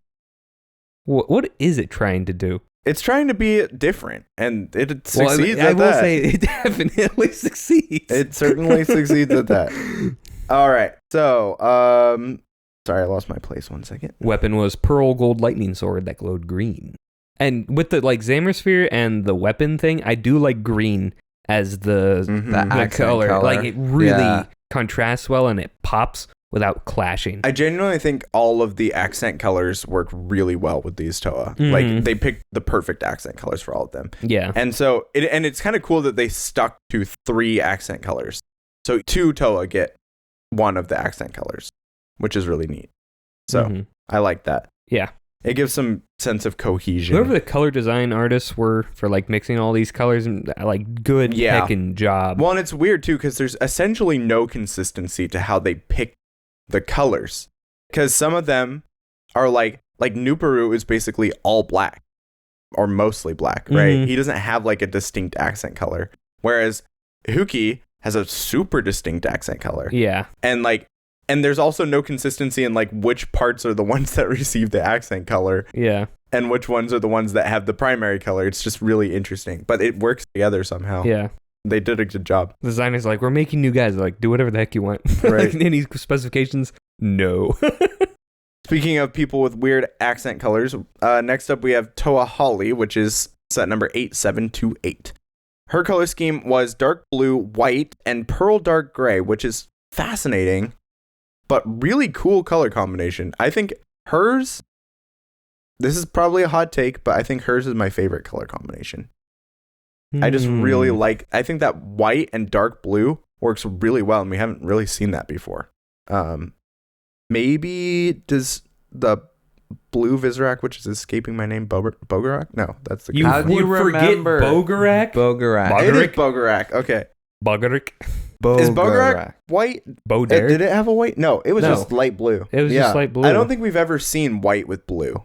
Well, not to this particular. extent. Yeah. The Kargarak has it. Kagarak? I mean, Sugarak has like blue eyes as well. Kagarak. Yeah, but I'm talking about like blue and white, like, dark blue and white. Looking at Holly, I don't think the white and blue really screams water Toa. I don't know, it doesn't scream distinctly to me. It just seems kind of muddled. I'm not a huge fan of it. As individual pieces, I like them. For the set, I'm not crazy about it. Fair enough. I would agree with Thomas. What's kind of cool is that she had some of her parts were marbled dark blue and white. So the pieces that had that marbled coloring were her lower leg, her feet, and her shoulder armor. Yeah. And they were all exclusive to this set. They'd never be used again. Which really travesty, if you ask me. They seemed, given how many we have in our collection, like I thought they were more common. We just have a lot of Inika. We have like 4 copies of each one. Really? Yeah. Dang. I never realized. Her pearl gray torso armor is also unique to her in this wave, but not exclusive to this character. Mm. It would also show up in Kopaka later. Kopaka? Her like joint pieces, the longer ones, so part number 50898, was actually pretty rare in white, and the only other place that you see it is Sugarak. Sugarak, my beloved. White pieces are kind of shockingly rare a lot of times, I've found when researching stuff. That's weird. I wonder if there's some reason they didn't produce as many. I'm not sure. The new foot was the elliptical style, so the rounded style. Yes, the much better foot. And she had the same torso armor type as Jala, the type 2 armor. Yeah. She would share, of course, the same basic construction as all the other Toa. Mm-hmm. It's much like Jala, her other parts besides the marbled pieces would really show up often in other sets. Anywhere, everywhere. Yep. She wore the Kanohi Elda, which is the mask of detection. Hers did not have like a prominent mouth, but it did have these like tubes that kind of cut across the middle of her face and to give that like scuba divery, I guess, like underwater aesthetic. Yeah. He does have a mouth. Oh shoot, she does. Yep. It's just very hard to see. It's fair enough. Just sitting under the tube. That's so funny. In the pictures on Bricklink, you cannot see that. I never knew she had a mouth. I remembered because I was like, when you said there were only 3, I was like, no. Because I was looking at this picture. I'm like, enough. 1, 2, 3. I'm like, Holly has one. I remember that on her mask. I stand corrected. Thank you for correcting me on that. I would have been lambasted in the comments. Yeah. I got you this time around. I'll fact check you before our commenters fact check you. But she did still have those tubes that went like under kind of where her nose area would be. And then tell me she has like a tube mustache. Yeah. Thomas actually, honestly, when he was little, thought it was a mustache. It looks like a mustache. You probably don't remember that, but you thought it was a mustache. Past me was right on the money. It looks like a mustache. It kind of does. I don't know. I think it's a cool mask design. I think it's actually my second favorite. Actually is a cool mask design. And it definitely contributes to Holly being one of the stronger Toa, looks-wise, in my opinion. Yeah. It's funny, just, I don't like... We haven't even gotten to them all, but I'll just say it right here. I hardly like any of the Inika masks. Like, especially Holly, I really dislike. The design, I can't get over seeing it as a mustache. And it's like, it just, I don't know. Nothing about it appeals to me. It looks also very like masculine, to be honest. It is pretty masculine looking at like masculine. Because like it has this huge chin. Yeah, it's like a very like it's square chin. A very yeah, and that's true. Which, not that her mask has to look feminine, but this one looks particularly masculine. Yeah, combined with the mustache. Yeah, it's like, and like when you look at Jalas or even Matoros, Jalas or Matoros, they look much more feminine than hers does, right? Yeah, and I would like, argue Matoro's is probably the most sort of feminine looking. Yeah, it's very soft. Yeah, but it's, again, it doesn't have to be that way, but the way it is done, I do not like. And to be completely fair, I also, for some reason, I just always pictured the Mari. As I was saying with Kongu, I picture their Mari forms almost all the time first. And the Mari masks are top notch. the Mari are way more distinct. Yeah. And so it's very hard for me to look at these and be like, yeah, I'll give you a pass because I know you can do better. Right. So it's Fair enough. frustrating. Yeah. But we can rank them all at the end, looks wise. So Holly had a pearl dark gray laser harpoon that glowed green. Laser harpoon. Which matched Jala's glow color. And she also had her launcher was pearl dark gray, I think. I actually didn't write this down. Oh. You just spitballing it. I'm pretty sure. Normal dark gray or pearl dark gray? Call it, Jacob. I think it's your pearl life dark depends gray. on it. It looks pearl dark gray. But How can you tell? I believe they the look holder- exactly the same. I believe the holder part was also pearl dark gray. Pearl on is her. all fake and made up. And she did have green or trans neon green samers. All right. Now Nuperu. Next up, we got Nuperu set number 8729. Wait, this is spelled Nuperu. Yeah, Nuperu. You spelled something wrong in the notes. You must be dumb stupid. No, not me. Dumb stupid. All right, so Toa Nuperu set number 8729. So he Wait. The launcher and the holder were both pearl dark gray. Ha, I was right. Dang. Nuperu was sort of the like hero or like the face of the wave, right? He was the star of a lot of the marketing material and really was kind of the main representation of the Inika in all the promotional material. If you look up Toa Inika, you're probably going to see Nuperu first. Mm-hmm. On like Lego Magazine and stuff, and the Free the Band, which we'll have to talk about Free the Band. On the Free the Band's promotional things, it was all Nuperu. Mm-hmm. So he was Nuperu looks cool. He looks cool. I can't deny it. He looks cool. Nuperu had 54 parts as opposed to the normal 46 for most of the other Toa. His color scheme was black and light bluish gray and pretty much stuck to that color scheme. He had these new claw, like very aggressive claw pieces on his hands. Mm. Again, we talked about that. No clue why they were there, but they look cool. So I can't deny it. And these were molded in pearl light gray, and they would also see many appearances between 2006 and 2008 in Bionicle. They never managed to break out of the Bionicle mold and spread their wings and fly, unfortunately. Despite being attached to Nuperu. Yeah, exactly. Nuperu had the Type 1 torso armor, which is a little chunkier, a little more industrial. And he used the rounded foot type. His mask was the Kanohi Kaden, the Mask of Flight. It's this very aggressive, open mouth design. It's just covered in spikes, and it has the spiked mohawk. Mm-hmm. It's so edgy. It's so 2006. It's beautiful. I love it. It's incredible. Like as a mask design, I still kind of hate it. Yeah, I don't like it as a mask. But as part of the character, yeah, it's very perfect. funny. It's so good. Imagine any other Toa pick. Like with Taraga Joven, him wearing this, I'm like, I know. It looks stupid. Bro, you have Unk status, okay? You can't pull this mask off. It's so true, yeah.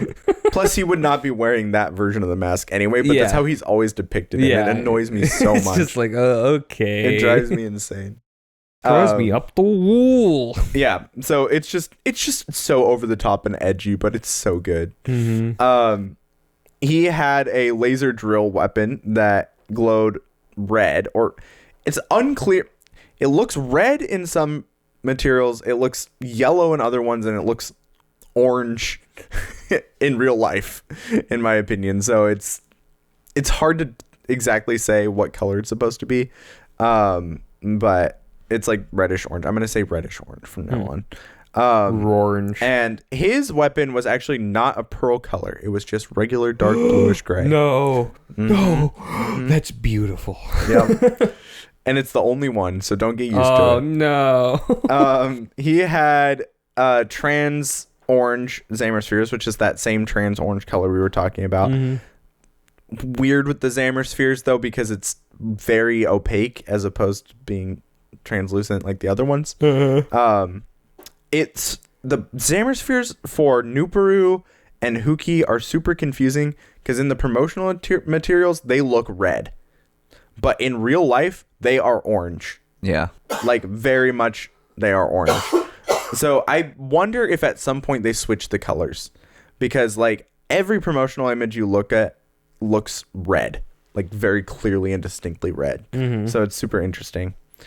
I will say I really like the red as a part of his color scheme.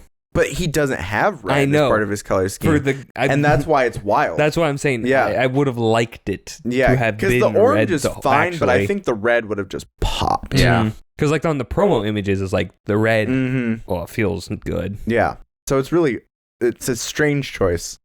Strange choices all around with Nuperu. So Nuperu, speaking of strange choices, he is the only one who has a shoulder-mounted Zamosphere launcher, and I think it's because the claws wouldn't allow him to hold it. Holding it. Yeah. And his launcher was pearl dark gray with a black holder magazine thing. All right, next up. We got Huki. Huki's color scheme was Thomas's favorite, pearl dark gray, and everyone's favorite, Keat Orange. Oh, baby. So the return of Keat Orange in force.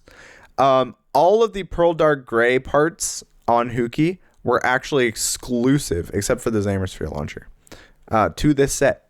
They would never appear after this, which is honestly baffling to me, because there's so many useful pieces in pearl dark gray on this on this set.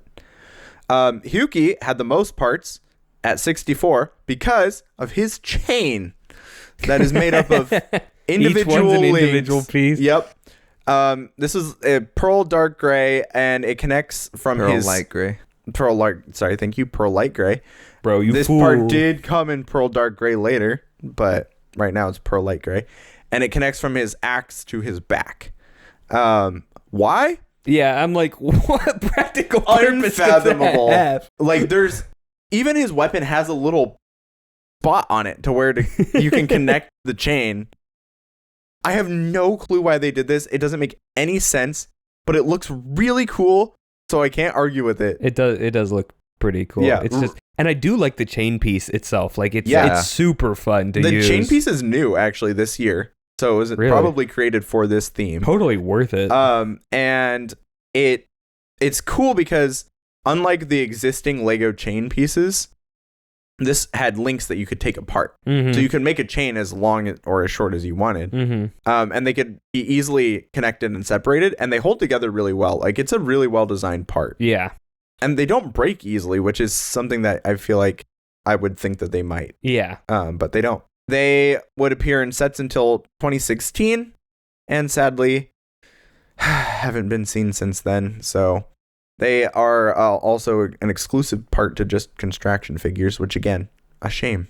Bummer. Yep. Huki used the Type 1 torso armor, which is again a Type 1er. Well, that's the same as Nuperu. So it's that same sort of more industrial, chunkier looking one. He used the clawed foot style. And he had the Kanohi Sanok, which is the Mask of Accuracy. This mask is like super square with the world's chonkiest jawline. You have never seen a chonkier jawline. This is what Samuel imagines Holly's mask looks like. Yeah, exactly. This dude's jaw, like lower face, is just like insane. It's a chiseled jawline. Toa Stomp. Yes, it's all coming That's together. pretty meta. Clever, Greg. Clever. It's crazy. I mean, it's almost like a beard how long it is. It's crazy. And the weird thing about it, though, is that since it's so wide and broad, you'd expect his like silhouette to go wide and broad, but not. It's kind of like compact more in, and it makes a weird kind of dichotomy. Part of, I think, what lets these Toa designs down a little bit is just how similar they are. Mm-hmm. So there's not a lot of personality to be had in just body shape and type, right? Yeah. Even with something like the Metru, which had super similar shaping, at least they could change the height. Yeah. Right? And these don't even do that, so... and the tools gave them a lot of distinctness as well. Exactly. Whereas these tools all appeared very similar. Yeah. It also had these sort of like rock protrusions on the mask, make it look, I guess, stony. Yeah. But yeah, it's fine. It's I one of the I was less. just gonna say it's fine. It's one of the less offensive masks to me. His laser axe, though, I actually think The laser axe is is probably the best weapon It's in the really whole cool. wave. It Yeah, I actually think makes so. use of the chunk that Yeah. the weapons naturally have, right. and it looks sick with that like asymmetric blade design. Totally. And a laser axe just is cool. It I love is. that concept. All of the weapons had these really chonky, like sort of bottom because that's where the battery had to be. Yeah. And so, and it honestly is really not that offensive on most of them. It just is what it is. Jaller, I find one of the most offensive. Yeah, I just agree. because of how awkward it connects. Right. Yeah, it But just looks. And how It's still skinny not bad. Jala generally is. Yeah. And then, of course, Huki had a pearl dark gray Samersphere launcher with a pearl light gray holder, which is interesting. And he also had the trans orange Samerspheres, which look red in the promotional materials. All right. Next up, we got Toa Kongu. Set number 8731. His color scheme was dark and pearl light gray. He had also the same or very similar marbling that Holly had with dark green and silver this time, or dark green and pearl light gray, which I will be calling silver interchangeably because it's silver. Yeah. And so his feet and chest armor were that marbled color, which is interesting because it's not the same pieces that Holly had for the marbling. Yeah. So kind of fascinating. Very bizarre. The chest armor was exclusive to Huki, but the feet would later be reused on Lisovic. So his mask was the Kanohi Suletu, the mask of telepathy. Suletu. Sorry, Wasn't you're it? right. Yeah, Sule. Yeah. It sort of had this I'll call it Jekyll and Hyde look. Yeah. It's like split in half. Two-Face sort of. design. Yeah, it's Two-Face-ish. Yeah. One side is like really smooth.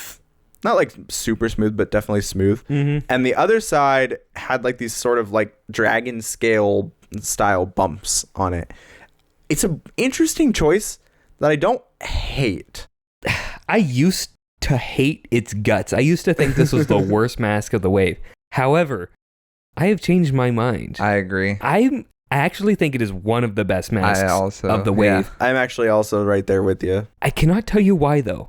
I don't understand it. I think that it's visually interesting without, to use the word Jacob likes to use, offensive, right? Like it's not jarring in the way that the others are jarring, where it's like it almost feels directly conflicting with the rest of the design language of the character. It's like Kongu's mask generally flows into the rest of his design, and so it's like it doesn't stand out as this is super bizarre. And so then you start looking at the details of it, and that's where it starts kind of getting into the weirder area. But as a whole, it's not as jarring to look at. Right. I will say it also fits kind of a more classic mask shape. Yeah, right. it You can does. imagine this not going all the way It around the also back of the helped head. that it doesn't have the exposed mouth. I think that does help a lot. Except No, that he has it has teeth. it has like a sort of like molded in mouth, which has like not as bad as the pointy Matatu teeth or whatever. for some reason. Mataus. Yeah. It's a strange choice.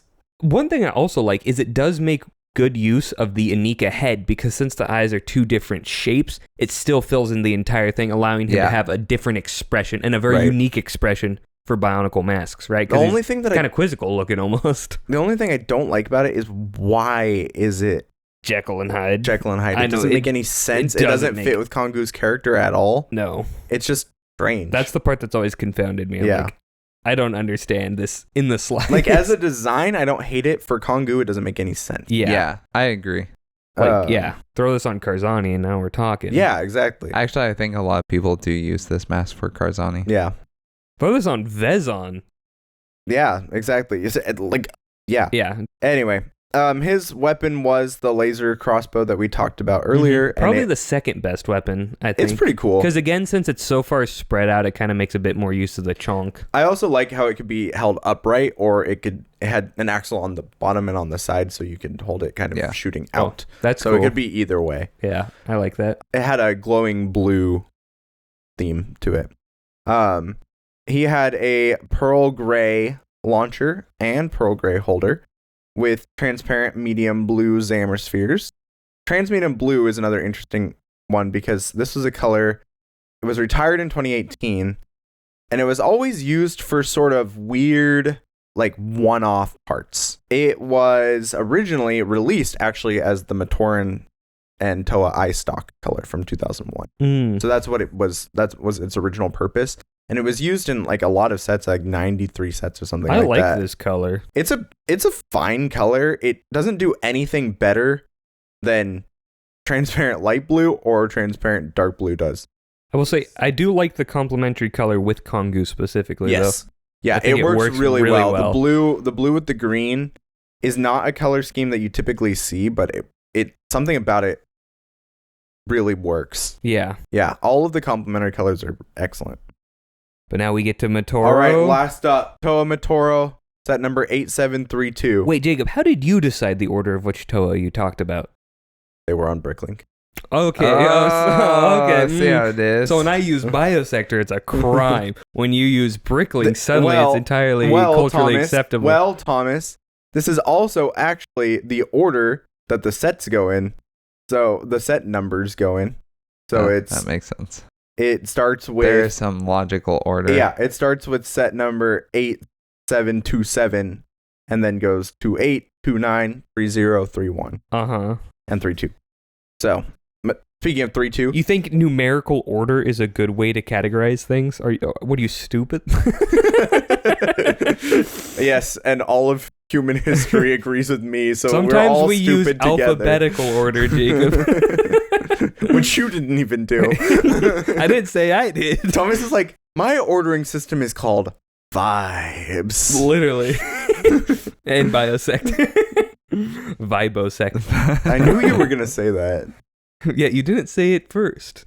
All right. So, because it's stupid, that's why. Is it stupid? Okay. Stupid? Back to Matoro, though. So, Matoro's color scheme, I think, really effective. White, pearl light gray, and then transparent medium blue. It's just got that classic Ice Toa look. And with the trans blue, it just like elevates it that much more. I agree. He's very similar to Jala in that the single and double connector joints were new in the trans blue, but they would pop up again in later Bionicle sets, especially 2007, where glowing things was kind of necessary. The Type 1 chest armor was exclusive to this set in light pearl and pearl light gray, which is pretty cool. His feet had the clawed style again, and he wore the Kanohi Iden, the Mask of Spirit.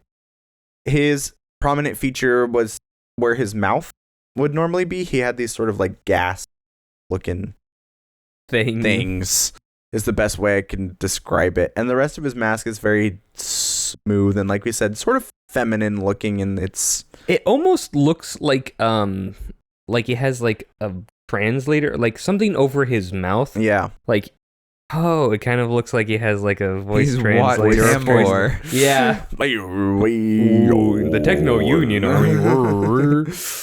What I guess if that's what they were going for, him being like the translator for Nuju would make a sort of sense. But that's the only thing I can really rationally, because I never thought about it that much, but the more I look at it, the more I'm like, this doesn't make any sense. Like, what? None of the masks really make any sense. The only one that like feels like it makes any sense at all is Nuperu. Huki makes some sense as well. Yeah, that's true with the stone. Yeah. But just bizarre. Yeah, I mean, it's fine. There's nothing wrong with it. No. It's definitely middle of the pack for me in terms of the masks. It doesn't excite me. Yeah, but it's also not bad. Yeah, it's not just egregious. Yeah. One thing that's kind of an interesting just little tidbit is his mask was the one that they used for the Glatorian promotional image before they had the Glatorian sets and they were announcing it. And so for whatever reason, I always mentally associate Matoro's mask specifically with that Glatorian promotional image, which is they were trying to say that it wasn't a soft reboot, it was a spiritual successor. Oh. Samuel, put in a wah, wah, wah, wah. All right. So Matoro had an energized ice sword. Yes, that is the actual name of his weapon. That glowed blue. And he also had a pearl light gray launcher with a white clear magazine thing. And he also had transmedium blue Zamer spheres. Yeah. So yeah, that's all of them. What do you guys think of the Toa designs overall? Yeah, so let's go through and rank them in a classic internet-friendly tier list. We are not doing the tier list. Just generally verbal tier list is we will go okay, let me ask you this. Thomas, which one's your favorite? We'll go from A to F is how we'll rank them. No, Jacob. I want to know your personal favorite. My personal favorite is Kongu. Okay. And it's not close. Wow. Okay. Samuel? I think I have to agree. I think Kongu is probably my favorite as well. I think I have to go for Holly. I think I like the color scheme. I think her mask is one of the less awful ones. I still think it'd be better without the mouth. In fact, I think that so much I completely forgot the mouth existed. Yeah, I think she's probably number 2 for me. I think what's really interesting, like, I don't love Huki's mask design, and if it was a different mask, I think he would have been my favorite because the color scheme is the chain, the axe, the color scheme is just so good, and it's like it's just the mask that really lets it down. Well, and since the mask is such a standout of these sets, they're so necessary in determining the what overall looks aesthetic like, of the set. Yeah, exactly. Yeah. But yeah, for me, I don't know, probably my second favorite. I do like Matoro's overall look. Yeah, I think that the trans blue does wonders for the Ice Toa aesthetic. So I think he's probably my second.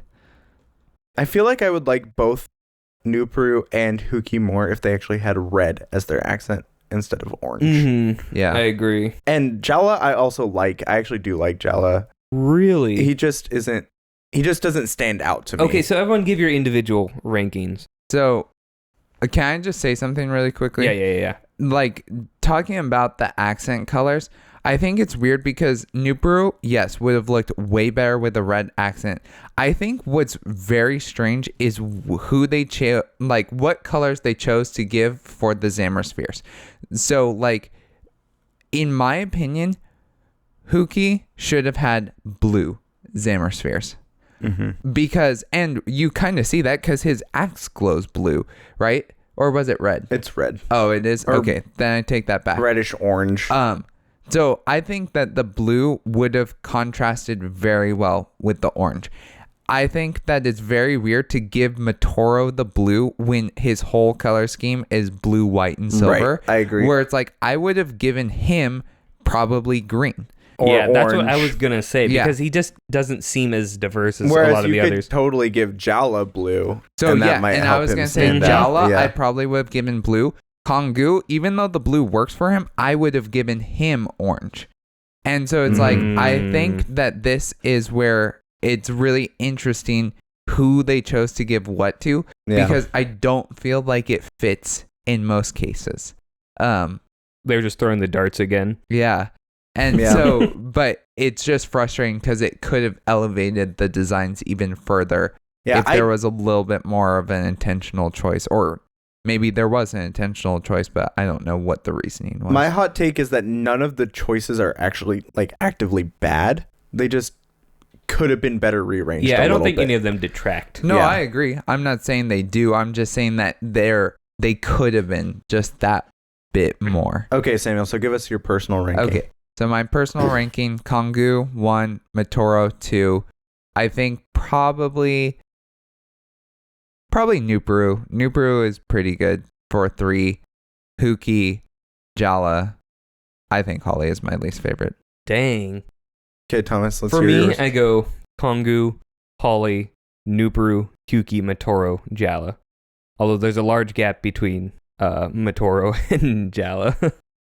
Okay, here's my ranking. I think I would go Holly, Matoro, Jala, Kongu, Nuperu, Huki. Dang, Nuperu bottom 2? He's just too black. Don't take that out of context. It's I just thought you were going to say, don't take that out. Don't cut that part. He's like, keep it. I want the people to know. They need to know. I really like him, but he's just, the color scheme is just, it's too dark. It's just too... It doesn't pop. It doesn't pop, exactly. Yeah. And he would have risen up like 3 ranks if he One had that accent red color. accent color. Yeah. Like, for sure. Now I really want to build a Toa of Stone or Toa of Earth that has red as an accent color. I think So that'd we be really I mean, can't you agree could- which of these are the no, best. not at Yeah, all. no. Which actually probably is a good thing. It shows that there's like not a huge. It's gap. not as Yeah. objectively terrible as some of the other teams Yeah. are, where it was Yeah. like there were very clear forerunners and very clear bottom. like, tier exactly. Garbo designs. Right. Okay, so real quick before we move on to the community section, I want to look at the concept art and like how it compares. so these were concept art of the Inika, Well, actually, or with these the Actually- Nuva? no, neither. Those are the Piraka originally. What? Yep, those were originally named the Piraka. So that you can see where the idea of sort of like the pirate vibe came from. And then these shifted and eventually actually ended up becoming more the aesthetic of the Toa as opposed to the Piraka, which they went with a very different aesthetic later on. Yeah, these are super interesting. They are very interesting. I have no clue what they were doing that they thought that this could work as the Piraka, as the villains. Right. I mean, they look kind of villainous. But they're maybe a little bit villainous, but the entire design language is just the Toa. yeah, it does look very Toa. Like the top one is literally Tahu Nuva. Yeah, like if you're going humanoid enemies, it's like don't make them look exactly the same. Yeah. I agree. But they do, again, have that Marauder vibe. Yeah, I agree with that, but I don't know. I would not. I can see why they moved away from these as villains. Yeah. Cool designs, though, and I love seeing like the language that carries over and the elements that carry over into the final Piraka. So let me show you what the Inika prototypes are. And this is really interesting. So that was kind of the idea for the Piraka, and then this was what the Toa were supposed to be. So this was leaked in a German magazine. Die, Toa Inika. But okay, so you can Man, see those Germans really, really hated the Toa Inika. So you can really see here the direction that they were going, right? Where they kind of landed. And there's actually some aspects of these prototypes that I like better than the final sets that we got. Like Kongu having that sort of like bug-like appearance is pretty cool. I really like that. Yeah, I do like that. It's really interesting that Huki has Axon's mask. Yeah. So they ended up keeping that mask design. They liked it enough that they just kept the mask design, but they moved it to someone Weird else. how finalized the Zamersphere launchers looked. Right. It's interesting how the colors were much more monochromatic. Mm-hmm. Tools on the feet as well, which is interesting and something that I like when they do. Right.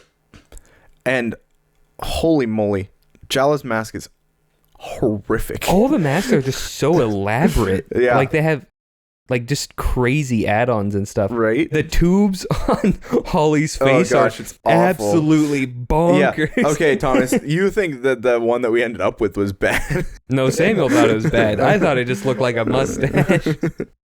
Yeah, these are really fascinating. Yeah, they're super interesting. And then some people have made like digital recreations of these to like see what they would look like, and they're interesting. Like, I don't hate them, but I have to be completely honest, I don't like these as much as what we got. Well, yeah, no kidding. Also, they don't feel very Bionicle to me. Maybe that's just hindsight talking, but they feel off. They feel kind of wacky. Anyway, I love looking at prototypes. They're just endlessly fascinating to me to like see the thought process and the kind of design philosophy going into it. Cool finds. Yeah. But brings us to the end of technical, if I'm not mistaken. That is the end of technical. But we will not be going into community this episode because that is too long. And so we're going to split this up into 2 episodes like we did before. We're going to be covering community and the events of the Toa Inika, as well as a few special announcements in next week's episode. So be on the lookout for that. And as always, make sure to have a good night, Metro Nui! This brings us to the end of today's podcast. If you enjoyed the discussion, please follow us on Spotify or Apple Podcasts. If you like to watch instead of listen, you can also find us on YouTube. The Barraki Talk Show is only made possible thanks to viewers like you. Thank you.